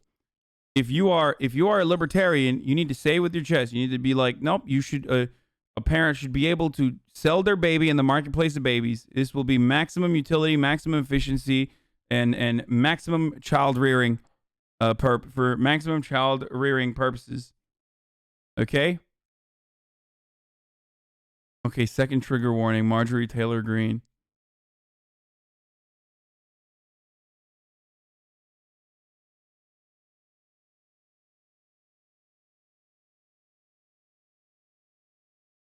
That would violate the non-aggression principle? Yeah, really? Oh, interesting. Yeah, I'm sure no famous libertarian thinker has ever contemplated and endlessly argued about how baby marketplaces would actually make it more effective, like make child care more efficient. I'm sure that's not an actual take. You probably know more about libertarianism than I do, so I just look it up. I don't know.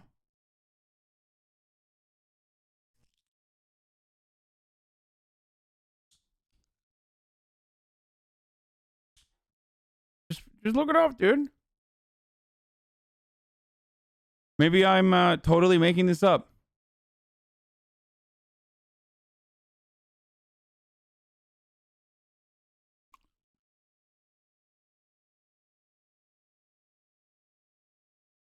Okay. COVID, they want you to be required to have something called a COVID passport, and this would mandate your ability to be able to travel, your ability to be able to go to events, your ability to be able to buy and sell. And I asked the question earlier today, is this something like Biden's mark of the beast? Because that is really Biden's mark of the beast is real, brother. 666. Biden is 666 years old. disturbing and not good. Oh, if you're going to come into the football game or the baseball game or the concert, you need your vaccine passport because we're trying to do a good job to keep everyone safe. This is what the Biden administration is trying to talk to these private companies into doing. Well, let's analyze that. You see, it's still the same thing. It's still fascism or communism, whatever you want to call it. But it's coming from private companies. So I have a term for that. I call it corporate communism. They want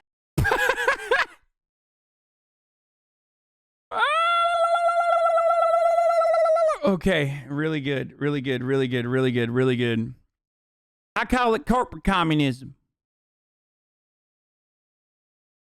Yeah, communism is when, you know, corporations take over and do what they want with their employees. That's what they... Wait a minute. That sounds a lot like what's going on right now. I'm convinced not a single conservative actually knows what communism is. No, it's better that they don't. It's... Yeah, Jeff Bezos is a corporate communist. Communism is when you do bad things, when you hurt my feelings, okay? New ideology just dropped. It's called corporate communism. Communism is when... corporations do things and they're brutal.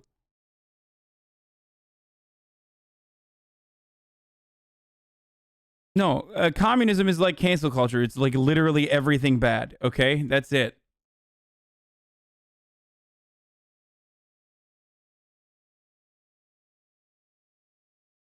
How can we get out of the red scare? This is hurting my brain. It's just nothing. It's just, there's no way. This is it. We are in the well, folks. There is no way to get out of it. You are in WatchMojo. Timestamp link. No. What is this? Top 10 times video game streamers got what they deserved. What the fuck? That's a really aggressive thing. What an aggressive title. I wonder what is going to happen here. Top 5, HasanAbi. Interesting. Got what they deserved. Wait, it says you're a video game streamer? I am a video game streamer. Okay, WatchMojo. Fucking chill. Jesus Christ. Aggro as fuck. All right, Chuck Schumer is eyeing at a second shot at raising the minimum wage through reconciliation. I don't know what the fuck's going on with Chuck Schumer lately, but goddamn, it makes me horny. Democrats capitulated to a ruling by a Senate staffer at body's parliamentarian the first time around. As you guys remember, I talked about this.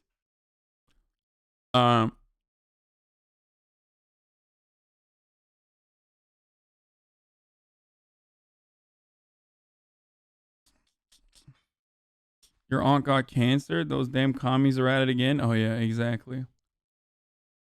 Next up, top 5 streamers get what's coming to them. Yeah. WatchMojo lists is just like they read like a fucking... They read like a threat now. Fucking freaks, dude. Okay. Memology 101 made a salty video on you. Dude, I don't care. Why do you guys watch these fucking losers, bro? I don't understand. Police say they found Mafia fugitive on YouTube posting cooking tutorials. Okay. Okay. Top 5 streamers we've doxed. Okay. Chuck Schumer is considering putting a $15 minimum wage into the next reconciliation package, which will be focused on infrastructure. Multiple sources familiar with the New York Senator's thinking told The Intercept. Rayleigh Harris, thank you for the 10 gifted subs.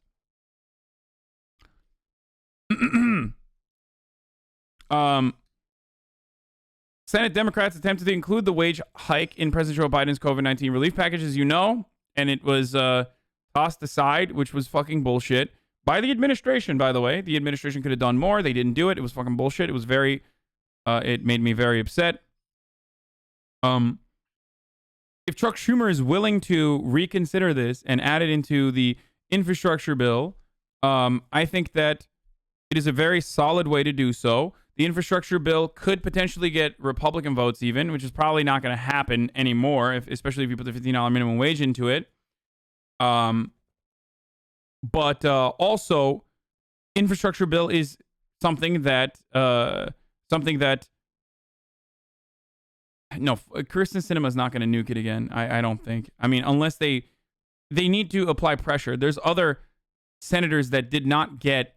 There's other senators that did not actually get a lot of coverage beyond Sinema and Manchin that are probably going to be scarier than someone like Kristen Sinema. But Schumer has suggested progressive groups as there's a glimmer of hope in the parliamentarian rule differently this time. The new legislation is focused on infrastructure and setting wages directly related to the budget impact on any infrastructure spending. It would have been fine the first time around as well, but whatever. Schumer, though, is encountering resistance from some backers of the increased minimum wage who argue that attempting to include it is doomed to fail just as it did last time. So internal congressional critics of Schumer argue that the link between policy and whether it clears reconciliation is irrelevant. After all, Republicans included drilling in the Arctic in Trump's tax cut legislation, two policies that had nothing to do with each other, and that the parliamentarian is likely to rule the same way again. It doesn't matter. Fucking eliminate the parliamentarian, okay? Delete her and fucking hire a new one. What the fuck is wrong with you? You can literally do that, okay? Fire her and rehire someone, or just vote against her forehead. Get Kamala Harris to fucking overrule it. What the fuck is wrong with you? There are many different things you can do.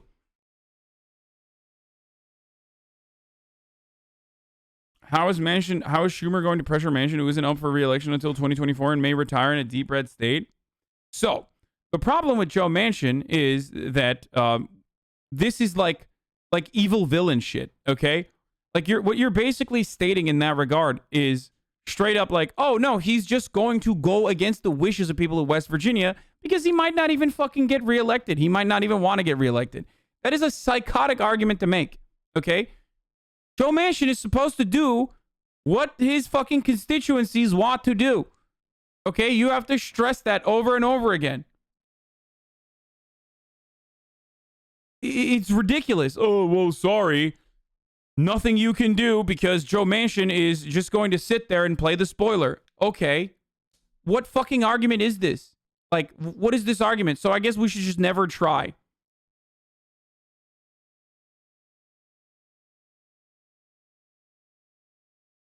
And then those very same people then turn around and literally say, well, it's good that Joe Manchin is still, there though, because they can fucking, vote.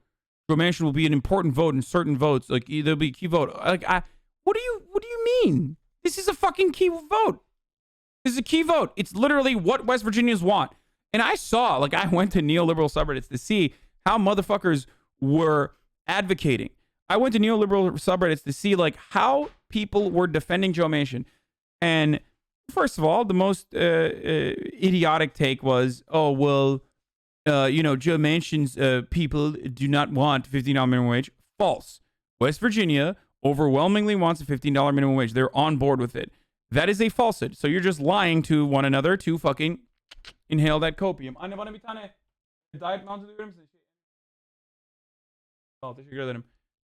So that's wrong. So you're wrong. Why are you rushing to defend someone with false information? Also, congratulations, you just owned yourself. you recognize that, you know, people want that. Like, you recognize that Joe Manchin is doing something that would be against the interests of the people, would be wrong, and which is why you're lying about whether or not the people of West Virginia want $15 minimum wage. So that's one.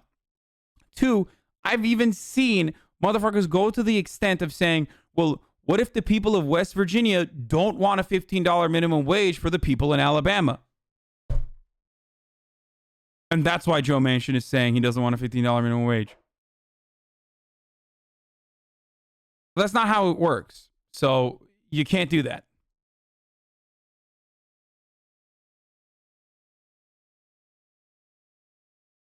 Thank you, Mom.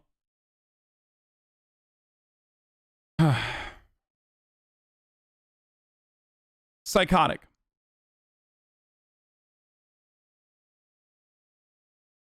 This thing pops up so aggressively scary. Okay.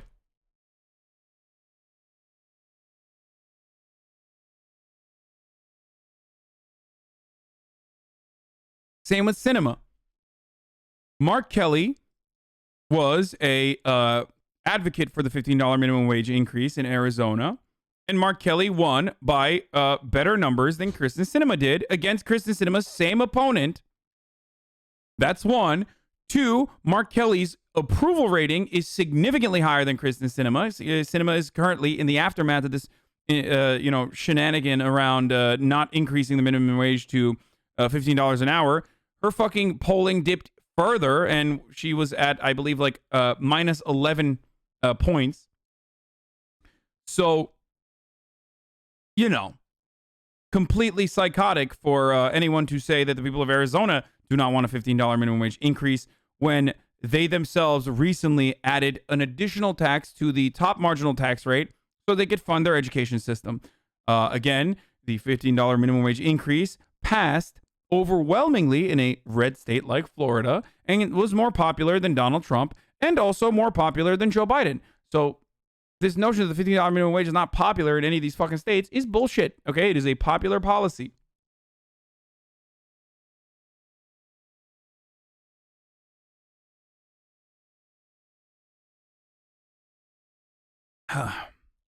Anyway, Florida has more metro areas though. It doesn't matter, bro. It doesn't fucking matter. It's still a red state. Also, it's passed in red states, so shut the fuck up. It's still popular in West Virginia. So what is the argument?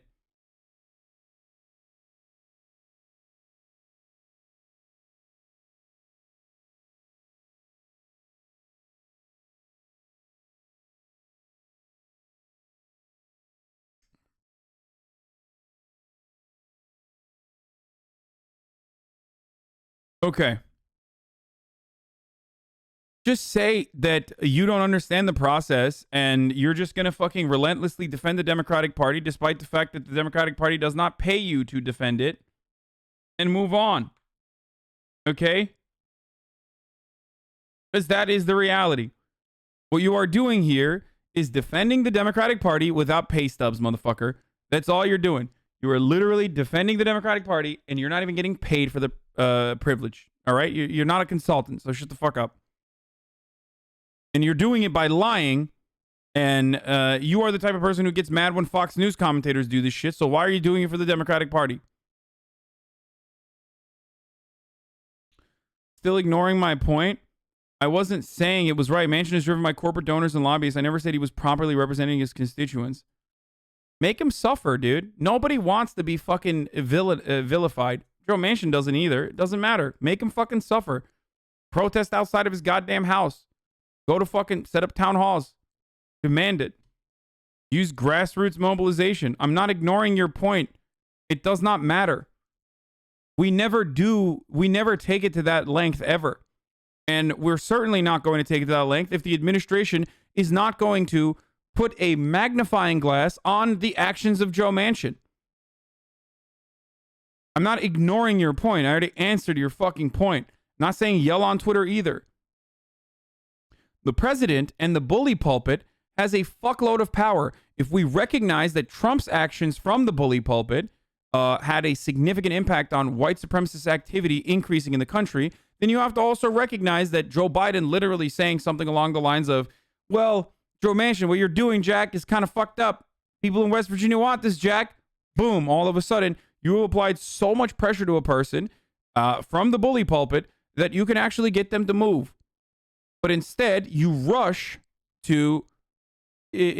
literally turn around and rush to fucking cover Joe Manchin and Kristen Sinema by claiming, oh, the Senate parliamentarian is not going to vote for it.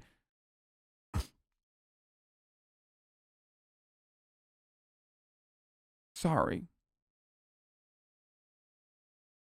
Liberals recognize the bully pulpit's sufficiency when it's a Republican president, but can't admit that it's still equally as important when there is a Democratic administration.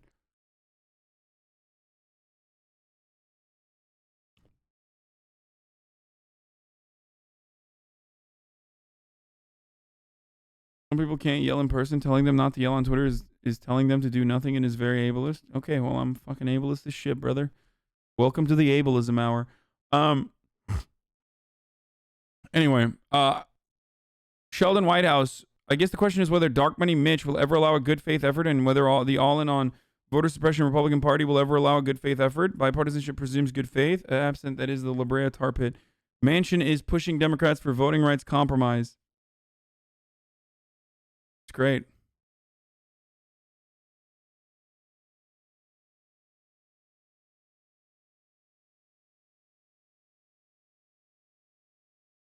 Because the West Virginia senator is Democrats' 50th vote. Like, this is great. It is great. It's great when Joe Manchin can just be this guy.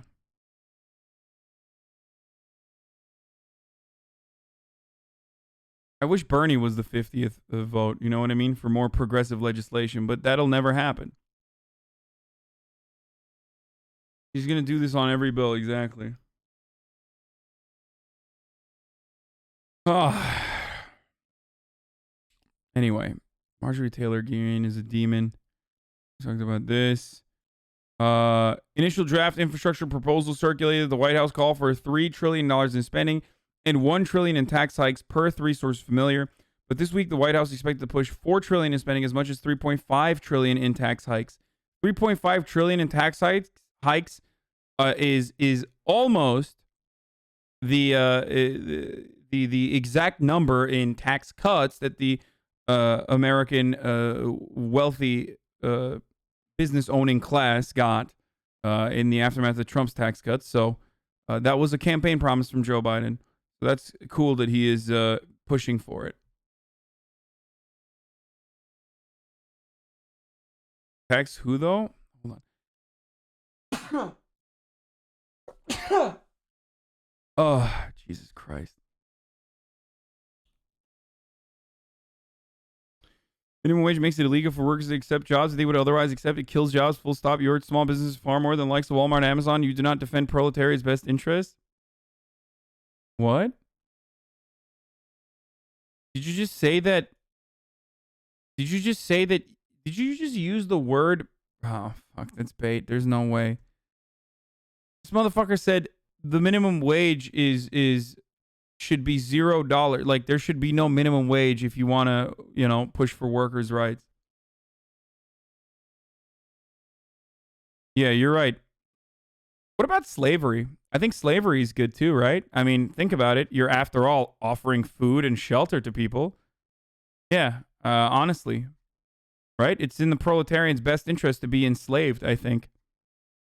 I mean, after all, some businesses literally cannot thrive, so you might as well fucking force people at gunpoint to work, and then, you know better than them, you'll offer them food and shelter.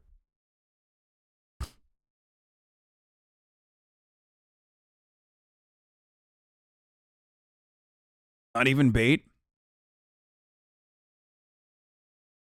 Libertarians have no problem with someone getting the vaccine. The problem is the government force involved in vaccinating the public and getting them involved directly with vaccine passports. Vaccine passports especially further the government corporation absolute power over our lives. Good. Marx was a slaver, Pepela. Yeah, no, he was. You're right. Yeah, totally.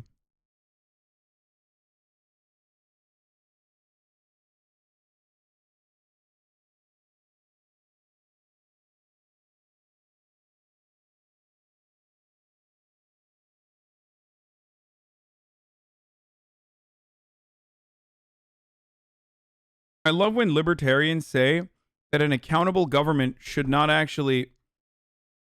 An accountable government, accountable to the people by way of elections, should not have the ultimate responsibility or should not take care of the citizens. And instead, unaccountable corporations should take this process over.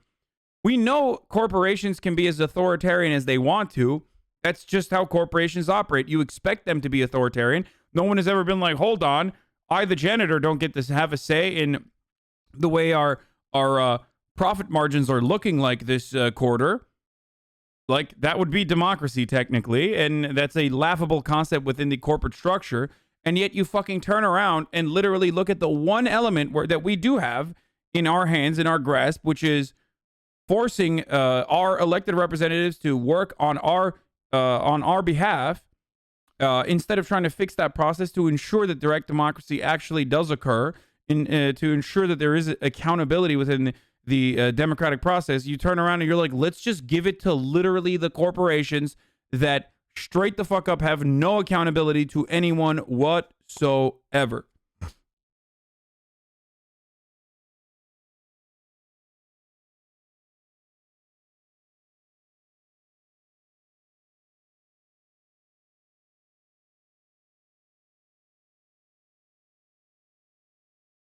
Okay, let's see what the fuck happened to Mr. Crowder here. YouTube is once again demonized right-wing commentator Steven Crowder's channel. Oh, demonetized. Demonized. This time for multiple violations of community guidelines, including COVID-19 and election integrity policies. He just got ripperonied. He committed a range of violations across these policies, and the company removed 2 violative videos. A March 16 live stream where Crowder mocked black farmers and his co-host, Dave Lando, joked about slavery. And an upload that crossed YouTube's policies against spreading false claims that widespread fraud, errors, or glitches sway the 2020 U.S. presidential election. The platform previously told 1-0 that Crowder's March 16 video did not violate its policies against hate speech, but did violate policies against the content that claims COVID death rate is less severe than that of the common cold or flu.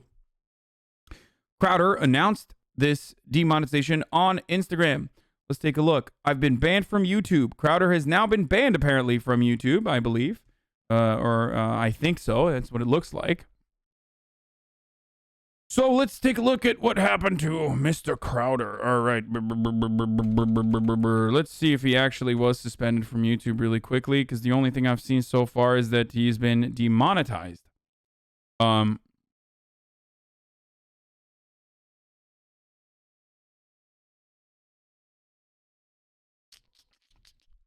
All right. Okay, let's just get started with this video, actually. Fuck it. Let's hear it. Hey there, Crowder Bits. I don't think... I think this is... This is a Steven Crowder account, by the way. The verified Steven Crowder account, Crowder Bits. So I don't think he's, like, actually fucking removed from YouTube, obviously. I don't understand. I mean, he's saying, I've been banned from YouTube. Beware, Adpocalypse 2, Electric Boogaloo, motherfucking Walmart Nathan Drake over here. I've ever done a cell phone video to Crowder Bits. And for those of you who don't know, that's because I've been suspended from YouTube, I guess banned temporarily. Just logged into my email yesterday to find out that we had a strike that wasn't a real strike before for our COVID anniversary video, 15 days to flatten the curve. All the sources are available at loudwithcrowder.com, including the CDC and WHO, which apparently is fake news, can't be used now. And yesterday, YouTube considered it a community guideline strike. Well, if you look at the CDC data, you will very clearly find out that the COVID death rate is very real, considering the fact that we have had approximately, give or take, 500,000 additional deaths than we would in any given year. That number also corresponds to the number of COVID fatalities. So if you look at that information and then you make false claims off of that information, you're still lying about the COVID death rate, regardless of whether or not you are looking at CDC information. And took down our episode where we specifically visited and I want to be clear about this here. We've never alleged that the election was won by Donald Trump, because we can't. We've never alleged that there was widespread voter fraud that changed the outcome of the election, because we can't. Wait. Are you saying that... Wait. He's literally admitting that YouTube policies are good. Like, he's saying the YouTube policies are good because it literally prevents us from lying to you. Because if we had the opportunity to lie to you, we could. You don't say we've never alleged Donald Trump won the election because we can't. If you're a normal human being, you say we've never alleged Donald Trump won the election because he didn't win the election. Unless you are personally, literally admitting that YouTube policies are preventing him from lying to you. So, good shit, I guess. Cool. YouTube policies that stop you from lying to your audience are good, apparently, because they are literally stopping you from lying to your audience, you weaselly liar. You're also not even allowed to express an opinion to that extent. But what was removed was a Nevada episode where we actually sent employees to locations where we looked at voter rolls, cross-referenced them with deliverable addresses, and took... You guys remember when Steven Crowder, during the election, literally fucking said, straight up, like, with his entire chest, that a dude who was bringing in, like, camera footage, okay, like a journalist who was bringing in camera footage in a fucking little wheelie bag was actually stealing ballots? Straight up, no information whatsoever. I remember, I covered it. Literally, he was just like, they're stealing ballots. I know. It's like, and then the guy was like, no, motherfucker, that's camera equipment. Like, I'm a journalist. The fuck is wrong with you? I'm a producer. Video with a copy of that day's paper at those addresses to say that there is at least some brokenness in the capacity as it relates to those addresses. That is now considered a violation of YouTube's guidelines. So I want to be really clear about something here. Well, first off, we'll be streaming here exclusively at Crowder Bits tomorrow and Friday, and I think we'll be able to stream and post again to the main channel next week. Oh shit, dude. So you haven't been fucking banned. Never mind. Oh, I thought he was like actually fucking banned. No, this is just a great opportunity for him to market his other channel. Did YouTube even fucking ban this guy? He's literally clickbaiting his other channel. Oh, dude.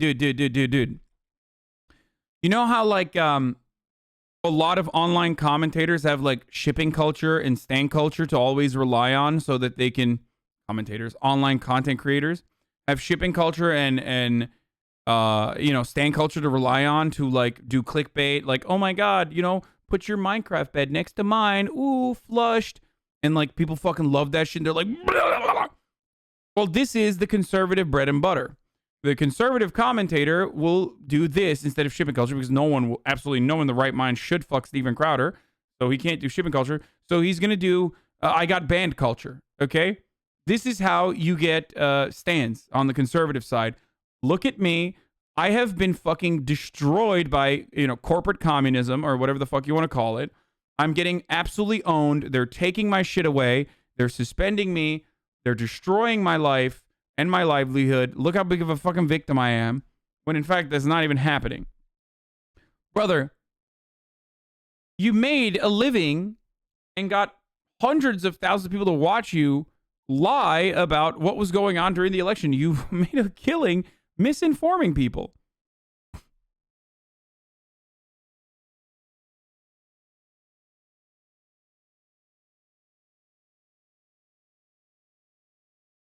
Oh, that's foodie. Yeah, here it is. Okay, so let's go to the videos. This is in Detroit. Raw. Yeah, these are pretty raw. So how long are these videos? This one's 3 minutes. 3 minutes. Okay. So let's. Okay. Renting operation. Like, he did this shit straight up throughout the entire process. He did this throughout the entire process. We're not going to rewatch the entire thing. I said, that's food, you fucking moron. I was wrong. This is what it actually was. A conservative news site reports catching a man wheeling in suspicious equipment to the Detroit Convention Center, implying it was used to steal ballots. The ballot thief was my photographer. He was bringing down equipment for the 12-hour shift.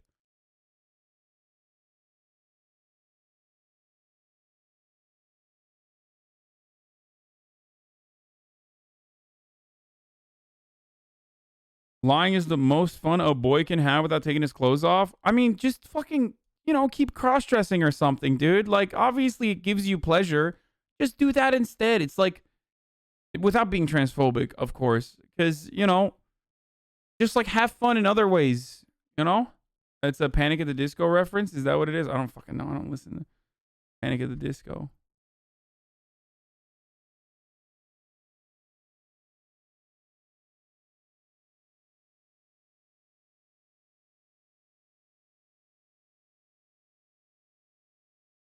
speak. Half Asian Kraken is reaching out. Look, YouTube is past the point now here of saying, well, you can say one thing, well, you can't say that. That's controversial. Well, maybe that's hate. None of these violations are considered hate speech. YouTube is making it clear in no uncertain terms that conservative opinions, dissenting opinions, as it relates to COVID or the election, are not welcome on their platform. Investigative journalism is not welcome on their platform, which, by the way... Okay. Investigative journalism. This is... Hold on. Let me show you investigative journalism. At this particular moment that they need these type of containers at this particular time. Wow. Okay. Let's keep fast forward. What was that voice that I just heard? There's a white van. Oh, it's someone narrating. And this little cart thing. See? Wow. Just getting something out of there. There's just one guy. Yeah. And he's not even wearing a tie. So yeah, you like to wear ties when you're stealing ballots or whatever. The person who's going to be logging in. Steven Crowder's investigative journalism is literally fucking trying to mock trans people, cross-dressing, and trying to mock trans people, or trying to mock like fucking SJWs, or just looking at fucking videos and just saying like, oh no, this is for sure theft of ballots. That's the investigative journalism that he's referencing. Her name is Kelly S. Is the prerequisite of being conservative to be an actual brain-dead moron? Yes, that's why he has a fucking audience, okay? Here's the reality. Steven Crowder is the perfect conservative commentator. Why? Because, one, he appeals to a frequency that I cannot comprehend. I'm not the smartest person. I'm very stupid, okay? But Steven Crowder is like a couple levels below that, and he just perfectly fucking tunes into the frequency that all these other idiots need, okay? This is what they need. They need their slop, and Steven Crowder gives it to them because you have to be really fucking stupid to believe in a bunch of conservative ideas. The other thing is he also has the secondary goal of dumbing you down with his idiotic takes, so that if you weren't that much of a dumb fuck, then by the end of watching Steven Crowder for an extended period of time, you will become a dumb fuck. So dumb that you like Steven Crowder and will very likely end up, voting for a Republican. Is the single biggest media platform that has ever existed. It is the town square. I tweet about it, but I'm suspended from there too with no cause. So let's be clear about what this means for you.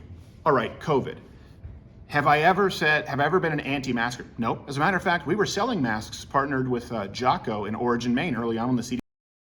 What?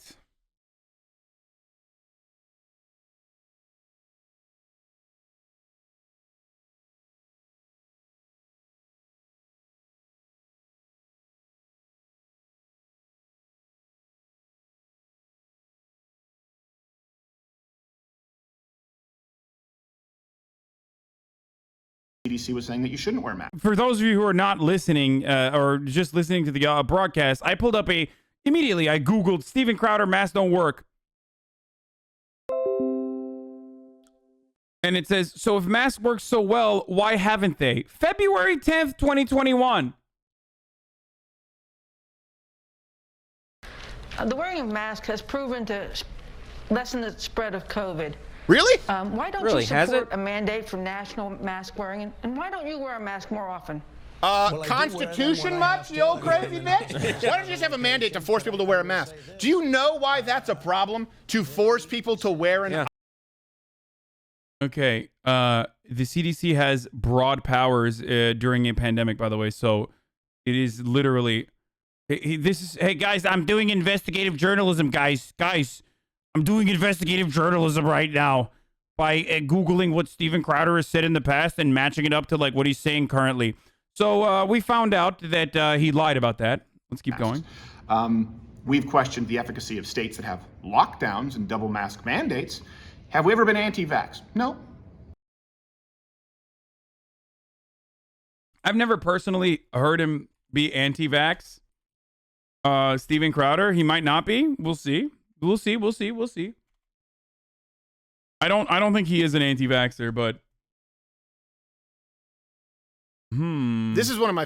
This is not my joke, but one of my favorite jokes from. I don't remember who told it. How she's so mad that she. That's. I think she's proving by saying, Matt and D-Day. Yeah. For a young person, as we talk about vaccines, to reject a vaccine. Why?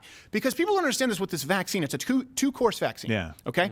I didn't know. And they have to specifically coach doctors right now on the two-course vaccine to get people to stay with the second course, because the first course is so wildly unpleasant. They've described it like a hangover from hell, splitting headache, chills, feeling fevery body ache, that people won't come back for the second course. Yeah. So right now they have to spend time, in orientation with doctors saying people are going, it's way worse than most vaccines, and it's particularly bad for young people. Yeah. People who often are not affected by the disease nearly as. For the record, that means the vaccine is working, okay? Seriously. So to not get sick, you have to get extremely sick? Right. Oh. And you might not even get sick in the first place? Right, exactly. Wow, that seems like Steven Crowder is just I don't know. Is he talking about the efficacy of vaccines here? Kind of weird. Right. Especially, by the way, that research found that clinical symptoms, they manifest in only 21% of infections from 10 to 19. Yeah. That means that 79% of middle schoolers, they have no symptoms of COVID, and then most of the remaining are very mild symptoms. So when you compare that with feeling like with feeling like Cameron and Ferris Bueller for 3.5 days, it's kind of weird. It's reasonable for some people. Keep going. Let's see what else he's got here. No, we have not. We've said that we need to protect the most vulnerable, the elderly among us. We even held a protest in Michigan to say that we oppose Whitmer's senior living. I know Joe Lewis. He sees me getting all. Look, I got Joe Lewis here. And oh, that's a really cute dog, though. God damn it, dude. I'm such a fucking sucker. look who's filming. Look who's filming. Say hi. What? Oh, am I upside down? I don't know. He has famous guy head right now, but he's also much closer to the camera. It's like what it's like when happened? TJF did 3D. Whoa. I hope I don't get a Nerf gun. No, didn't say any of those things. When it comes to election, did I say this was stolen? No. Did I say that Donald Trump? That's a lie.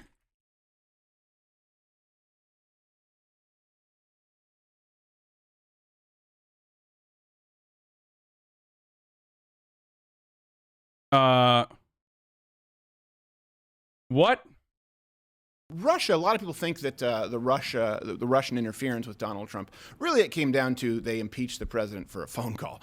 A perfect phone call, right. by the way. It's very perfect. The best phone call. So the Michigan hearings did good night. It happened. They started, they didn't start yesterday, but yesterday there was a hearing, and it started with possibly my new favorite person.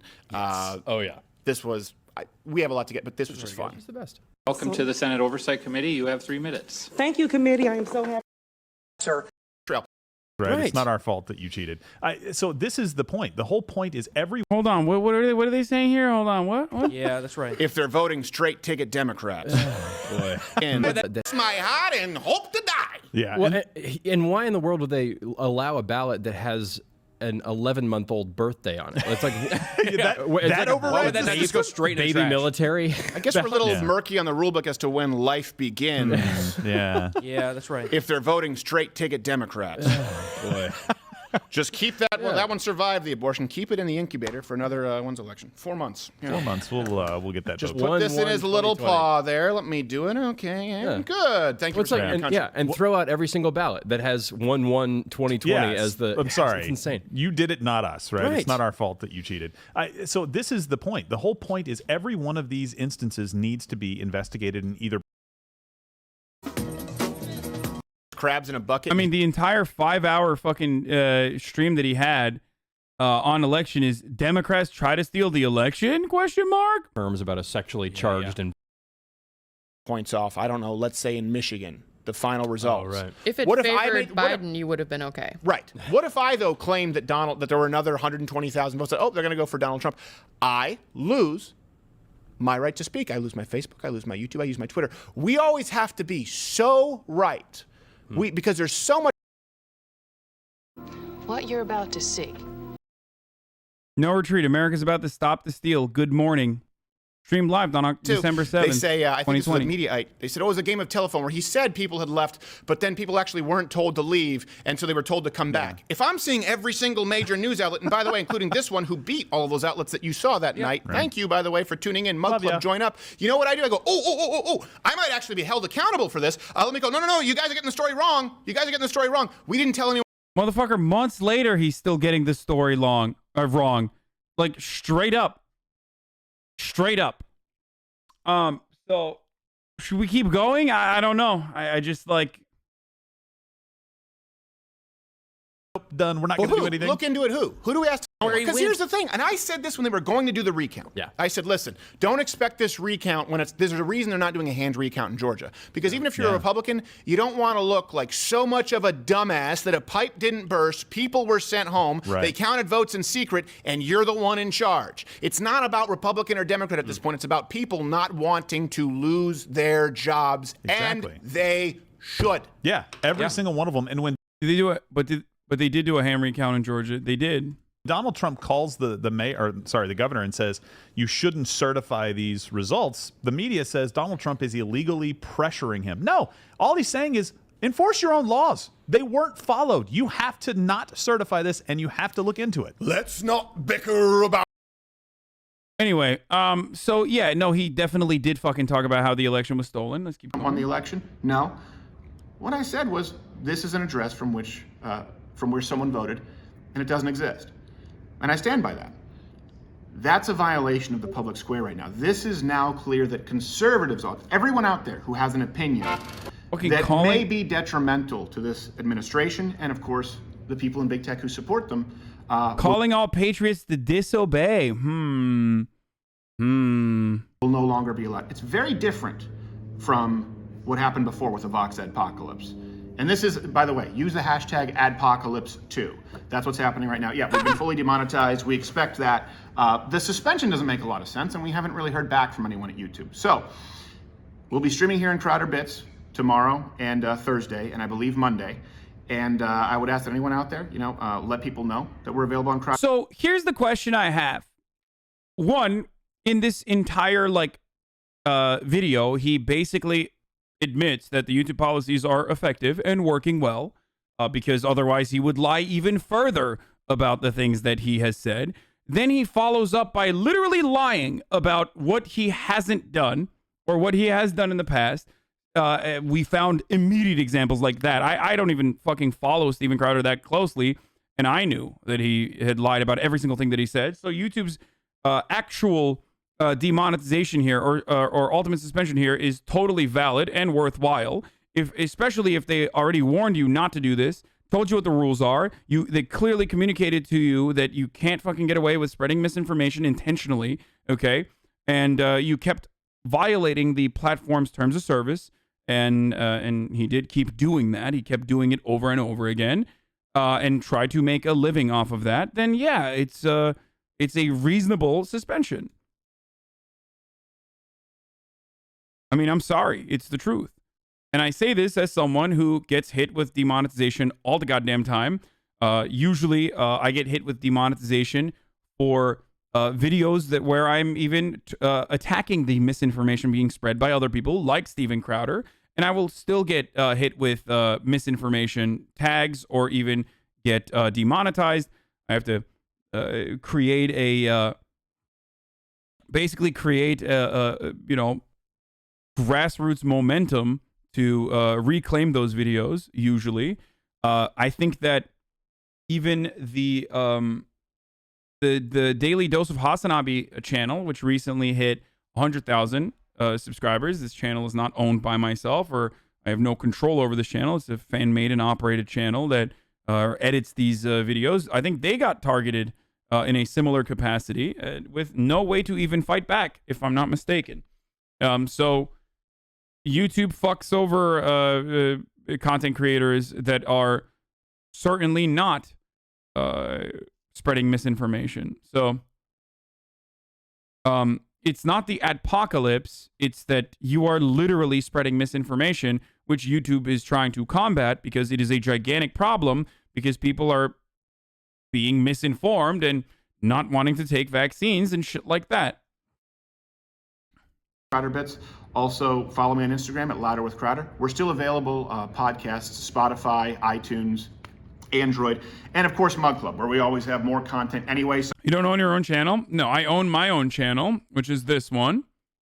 HasanAbi. This is the channel. Okay. This is my channel. I own this one. I do not own any of the other channels, but I don't have a problem with them taking my content and editing them and posting them and making their own money by doing that. There is a HasanAbi Clips Industrial Complex. My Clips channels do get more views than me a lot of times. You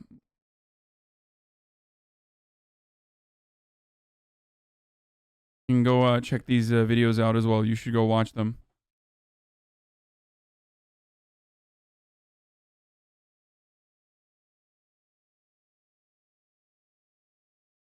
Anyway. Something went up today. There's so I think, yeah, we have the promo code. It's Fight Like Hell. Fight Like Hell. Fight Like Hell. You get $20 off. We were the only program to fight off the hordes of social justice warriors in big tech with the Vox apocalypse, and their stock price took a nosedive. We survived. So good. We're the only ones to have so done good. that. He's so brave. And we did that because of you. So brave, so bold, Steven Crowder. Thank you so much for fighting off the big hordes of apocalypse.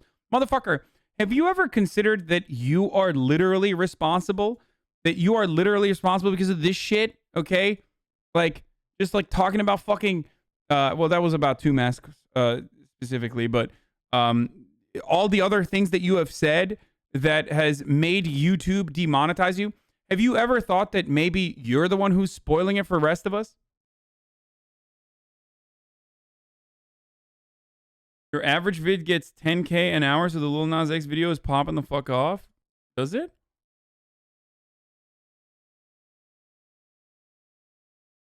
It's so wild that they... The problem is, these motherfuckers will routinely violate the rules, okay, and generate a lot of attention to the platform, and then the platforms will inevitably have to turn around and do something about it, okay? And they certainly don't want to do anything about it. It's just that when you are so routinely violating the fucking rules over and over again and causing harm, then obviously the platform is going to have to inevitably pay attention and do something about it. You get it? So it's not the fucking platforms that are at fault here. It's you, idiot. Stop fucking being an idiot. Stop purposely spreading fucking misinformation.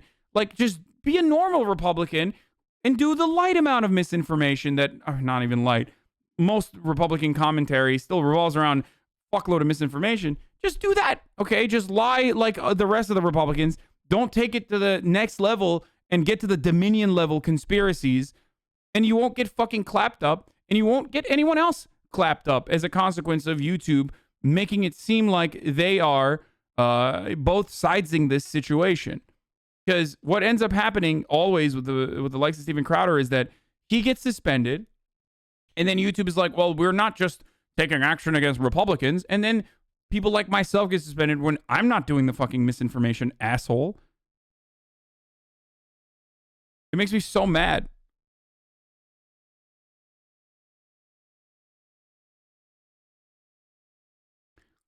What a place we've gotten to, by the way, that, like, I am urging, nay, pleading that he lies, like, a little bit less. You know what I mean?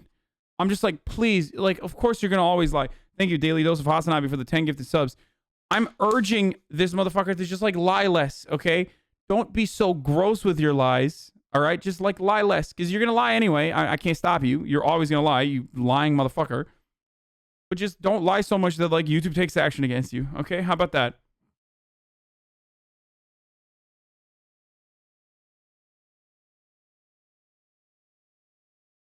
People who joined up at Mug Club. A lot of times people say, why don't you create your own platform? Well, why don't you go out and create your own cell phone towers? The closest that we can do is, listen. This fucking asshole will literally make that argument against socialists, though. Oh, yeah, that's great, dude. Yeah, why don't you create your own fucking platform, jackass? How about that? Try and be available on libertarianism is not necessarily something that has longevity there, I guess. YouTube, it's the free market, baby, right? For as long as we can. And we have the service that you can pay for $69 a year or $79 a year if you're not a student, veteran, or active military at Mug Club. So loudnorthcrowder.com/Mug Club. Yeah, he's suffering. Okay, what fettered else? power. There are topics that you cannot discuss if you are coming at these topics from one point of view. Also, something else, listen, it's very clear that just like last time it was Vox, NBC, whether it's NBC, ABC, Disney, Universal, CNN, whether it could be Fox News, we don't know. People aren't thrilled. Listen, if I were CNN and I was watching the Derek Chauvin trial right now, and I'm going to say, hey, how are our numbers doing? And some show like this, a comedy show, is doing 3-4 times the viewers of them or the White House commentary at any given moment, I'd probably put a target on them too if I were immoral and had no confidence in my abilities. So, boys, it's white boy summer. All right, it's white boy summer. We gotta save Steven Crowder, dude. That's what's happening right now. This is not an attack on us. Hopefully, we'll still be here with you on YouTube. We may not in the future. The rules keep changing, but we'll always be there for you on Mug Club and have some new developments. I think YouTube should have taken him down just for fucking false information and clickbait a long time ago for claiming that he is a comedian. That's it. As honestly, I've said this again, it's not the racism, which is bad. It's not even the misinformation about fucking vaccinations and whatnot, which is really damaging. It's not the lies routinely that he spread willingly from his platform about how the election was stolen, which is also really bad and directly led to the Capitol insurrection. It's the fact that he told the worst lie of all, which is a lie he told himself as well as others, calling himself a comedian. Fight like hell, $20 off, and tune in tomorrow. Live streams are not going on the main channel because we can't here at Crowder Bits. And let me know what you want to see happen. And also, you know what? Comment below. What do you think are the 3 topics that conservatives are not allowed to discuss? Obviously, you can no longer discuss COVID at all. Obviously, you can no longer discuss the election at all. What's a third? Is it not transitioning children? How far have we gone? Where is this? Go to the comments saying the N-word.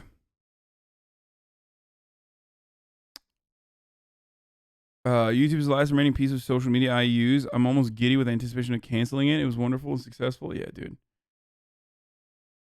They're mad for your live stream had more views than every mainstream media on TV. Bitch, I fucking lapped them at one point. Okay. Even just casually carrying around the house. Nice.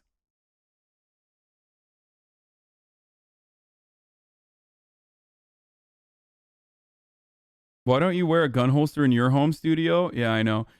Speaking of white boy summer, I don't even want to watch this WatchMojo video because there's probably banned streamers and shit on it. But Estet had a really good take on this. Unfortunately, the merch looks aggressively racist. This font should be called the hard R. Chet doesn't bother me because it's all jokey jokes, but the only way white boy summer merch would be worked is if it felt ironic. That font and that haircut too close to home, LMAO. Yeah, literally. This is a great take from national politics reporter at the New York Times, Ested Wesley, who dunked on me and hates me because of what I said about South Carolina results, because he thinks I'm a racist, but I like him a lot and I think he's great. He usually has pretty good takes. Anyway. What the fuck is white boy summer? Please explain. I feel like this shit didn't even happen. He's probably just doing it for clout.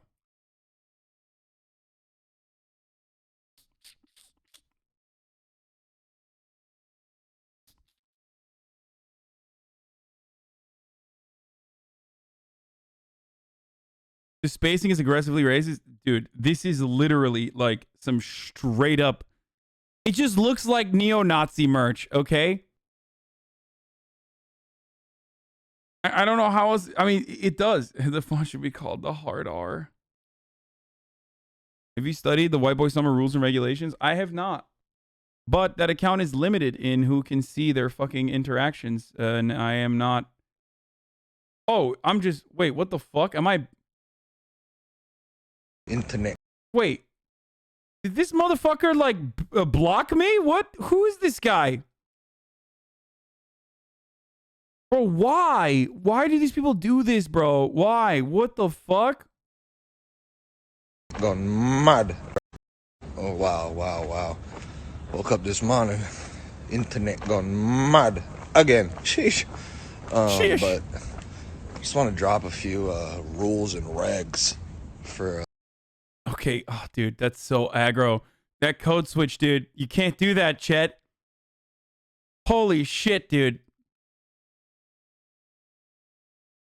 Someone in the chat said, thinks he's Jamaican. No. Oh, I thought you said, I think he's Jamaican. No, he's not. Fuck, that was aggressive. I was not ready for that, dude. He literally went from like, hey, booyakasha, to like fucking, here are the rules and regulations of white boy summer. Like, you can't do that, dude. The white boy summer. Okay, rule number 1. To all my white boys out there. No plaid shirts, okay? Can't be looking like a picnic table out here, boys. Yes! You know what I'm talking about. Leave He's that shit fucking at right, home. dude. The Vineyard Vines and, you know, Ralph Lauren or whatever the fuck. Leave that shit at home. Just put on a black tee, a white tee. You know what I mean? Keep it simple. Rule number 2. No Sperry topsiders. That's not the kind of white boys we're talking about, dog. Okay? Get yourself some Vans, some Jordans. I'm not really a sneakerhead, but, you know, feel it out. And there'll be more rules coming. Oh, yeah. Bro, finally, bro. Finally. Something for the fucking white boys, dude. This is what I've been waiting on, dude. This man will lead us into the fucking glorious communist revolution. Do you understand? No calling girls smoke shows, okay? That's actually good. Okay, dude, what the fuck? I'm telling you, this is like not bad advice, dude. Wait, White Boy Summer is literally antithetical to Barstool. Like, it is a evisceration of bro culture. What the fuck? That term is it's played out, dude. And you can't just see a hot chick and be like, dude, you see that fucking dude? It's fucking smoke show, dude. Fucking smoke, dude. Okay, that's over with. Oh yeah, and anything salmon colored wardrobe. Okay, we need to get Chet Hanks on fucking Chad Vice, dude. We need. Oh god, I need to get him on the show. No matter what happens, this has to happen now. Big fan already. Been a big fan for a very long time. We need to, boys. We need to figure out a way to get this man on the show. Pronto, okay? ASAP. This dude needs... All right, I'm going to DM him right now. I'm going to say, Chet, people need to hear what you have to say. Please come on my broadcast. Wait, let me see who he fucking... Who do we have as mutuals? The fuck is he? Okay, who is he following that I... Tweet him? Does he have a Twitter? Does he have a Twitter? Oh shit, he follows Andrew. Hold on. Oh, that's a wrap.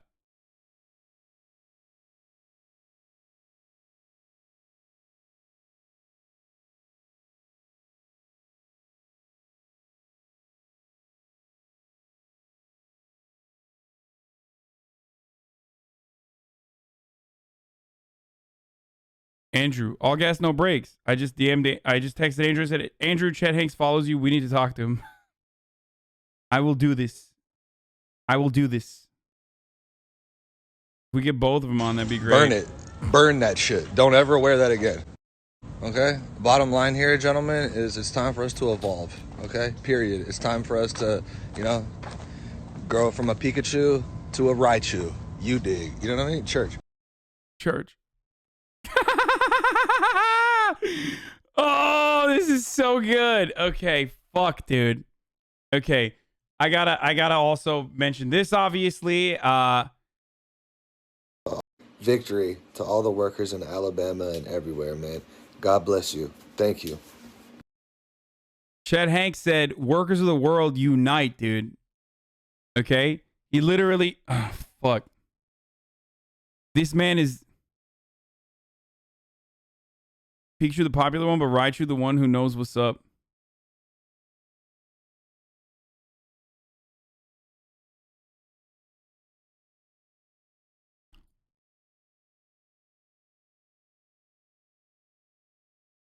Anyway, what's wrong with plaid though? Chet Hanks will lead the revolution. I'm doing white ways for white boy summer. Did you see the Boss Man Biden Chet clip? Yes. I was gonna tell my editors to fucking to clip that entire Chet Hanks compilation I did a while back, like a couple days ago, which was really good. I'm surprised they didn't fucking put that on the main.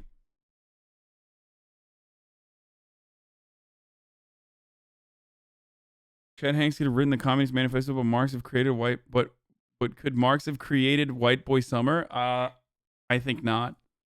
Up Chets.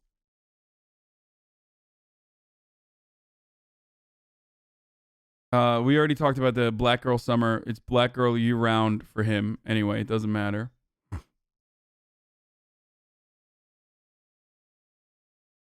Okay. Have you seen the new Renegade cut on Ted Cruz? No. It's great. It's great, dude. Yeah. Oh yeah. Here's the Boss Man Biden clip once again. I mean, the obligatory Boss Man Biden clip.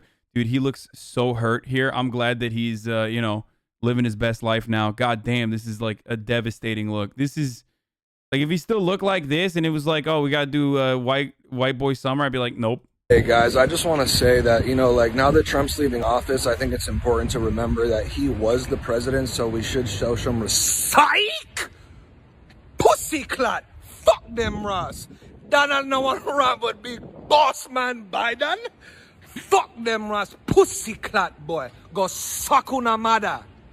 Hey guys, I just... I'm losing it. Okay. All right.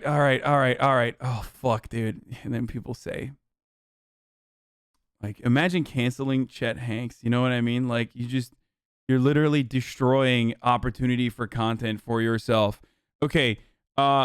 So what I need to do right now is figure out how to do this fucking stupid ass mod really quickly. And then I'm gonna do LSF Reacts as well. But I fucked this thing up. Hold on.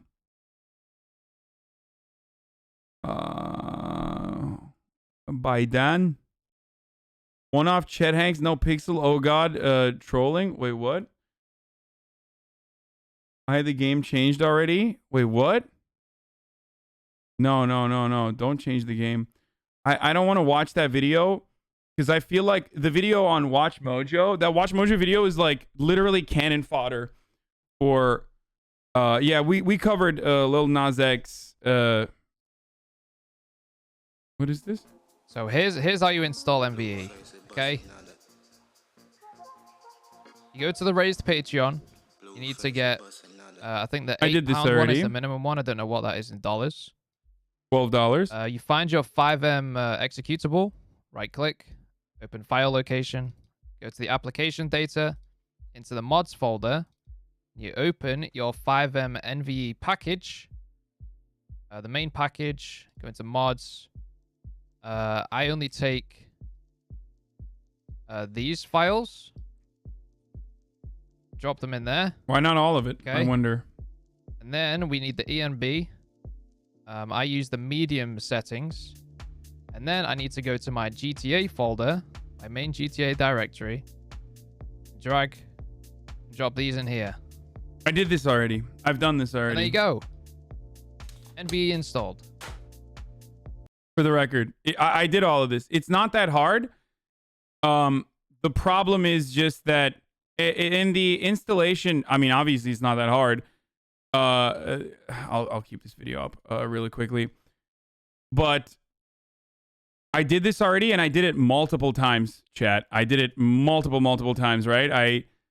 Here, I'll just throw open the fucking. How do you just like go directly to it, the executable or whatever? The 5M executable. Oh, he did local app data maybe? I don't know. I know where it is though. It doesn't matter. I mean, here. Shift right click.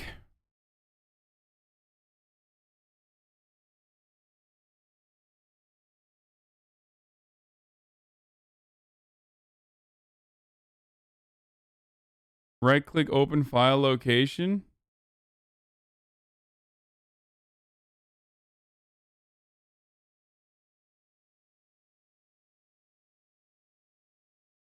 Wait, is it a shortcut? No, the other one's a shortcut. This is a shortcut. This is not. This is a shortcut. Alt F4 maybe. Oh, here it is. Okay, so you open the mods folder here. Here's the 5M package. From the main package, you open the mods folder, and I put all of it. I don't know why he doesn't put all of it. I'm going to put all of it. Add all that in there. I have done this already. I also add like the road and the street lights too, but maybe I shouldn't. Okay, I won't do it. Fuck it, dude. Wait. What? Why isn't it?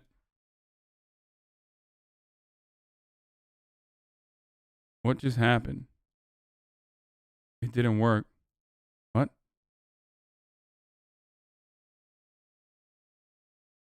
No, I haven't done the medium yet. Hold on. Nope, it's not here. Do the tutorial says himbo. It doesn't matter. You find your 5M executable, right click, open file location, go to the application data, into the mods folder. You open your 5M NVE package, the main package, go into mods. I only take these files. I took it out. I shouldn't have done that. Hold on. I'm gonna Control Z.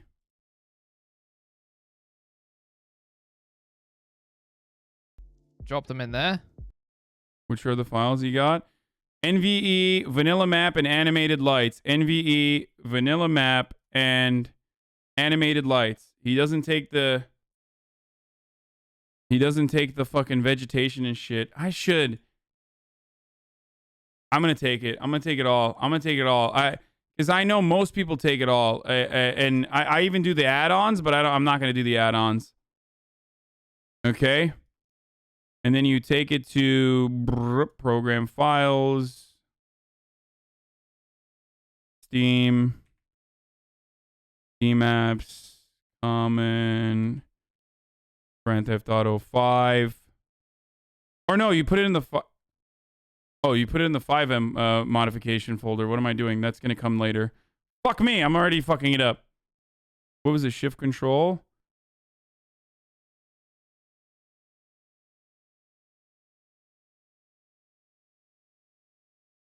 Promise it's easy. Open the mods folder. Second time I just instead of copy.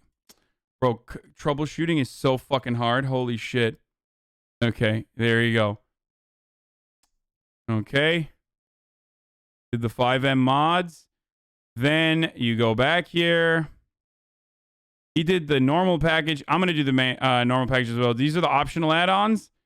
The new street lights, roads overhaul are the two ones that I use. I know Tony has some other ones. I'll do medium settings. Okay, you take all of this, copy it. No, I'm not going to do ultra. I did ultra. I know I do ultra as well and it works, but I'm just not going to do that. You go to the fucking actual application here and you fucking paste it, boys. You paste it, and that's it. GG's. GG no re. Okay. So that's normal. Wait, can you show me which folder you put the NVE and stuff like that? The NVE things you put in the 5M folder. It's an app data local. It's under users.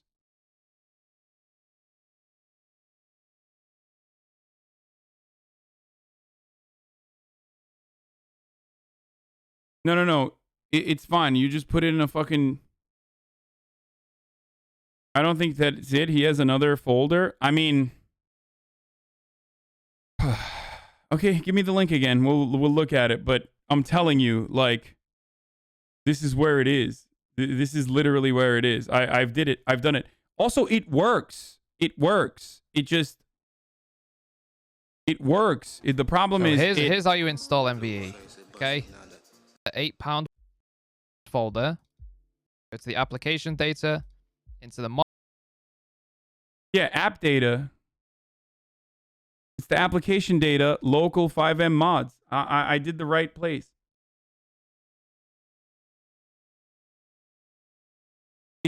That's literally where it is. App data, local 5M application data, mods. Oh, he has a separate folder called 5M application data in which he has mods. That's probably because he has multiple fucking... I don't have a 5M application data folder. And the reason why I don't have it is because I don't have multiple mods. He probably has multiple mods. Wait, what? What the fuck is... Oh. Wait, what? Maybe not. Maybe that's the reason. Holy shit. But it worked. So it shouldn't be an issue because it literally worked. Damn, Fizz, you might have saved this shit. I wonder if that was the reason. ENB worked, not NVE. Quick, delete this before Chet sees. It's fine. I don't care if he sees it. I'll apologize straight to his fucking face, dude. I'm a man. Part of White Boy Summer is about accepting accepting others and recognizing the mistakes you may have made. You understand?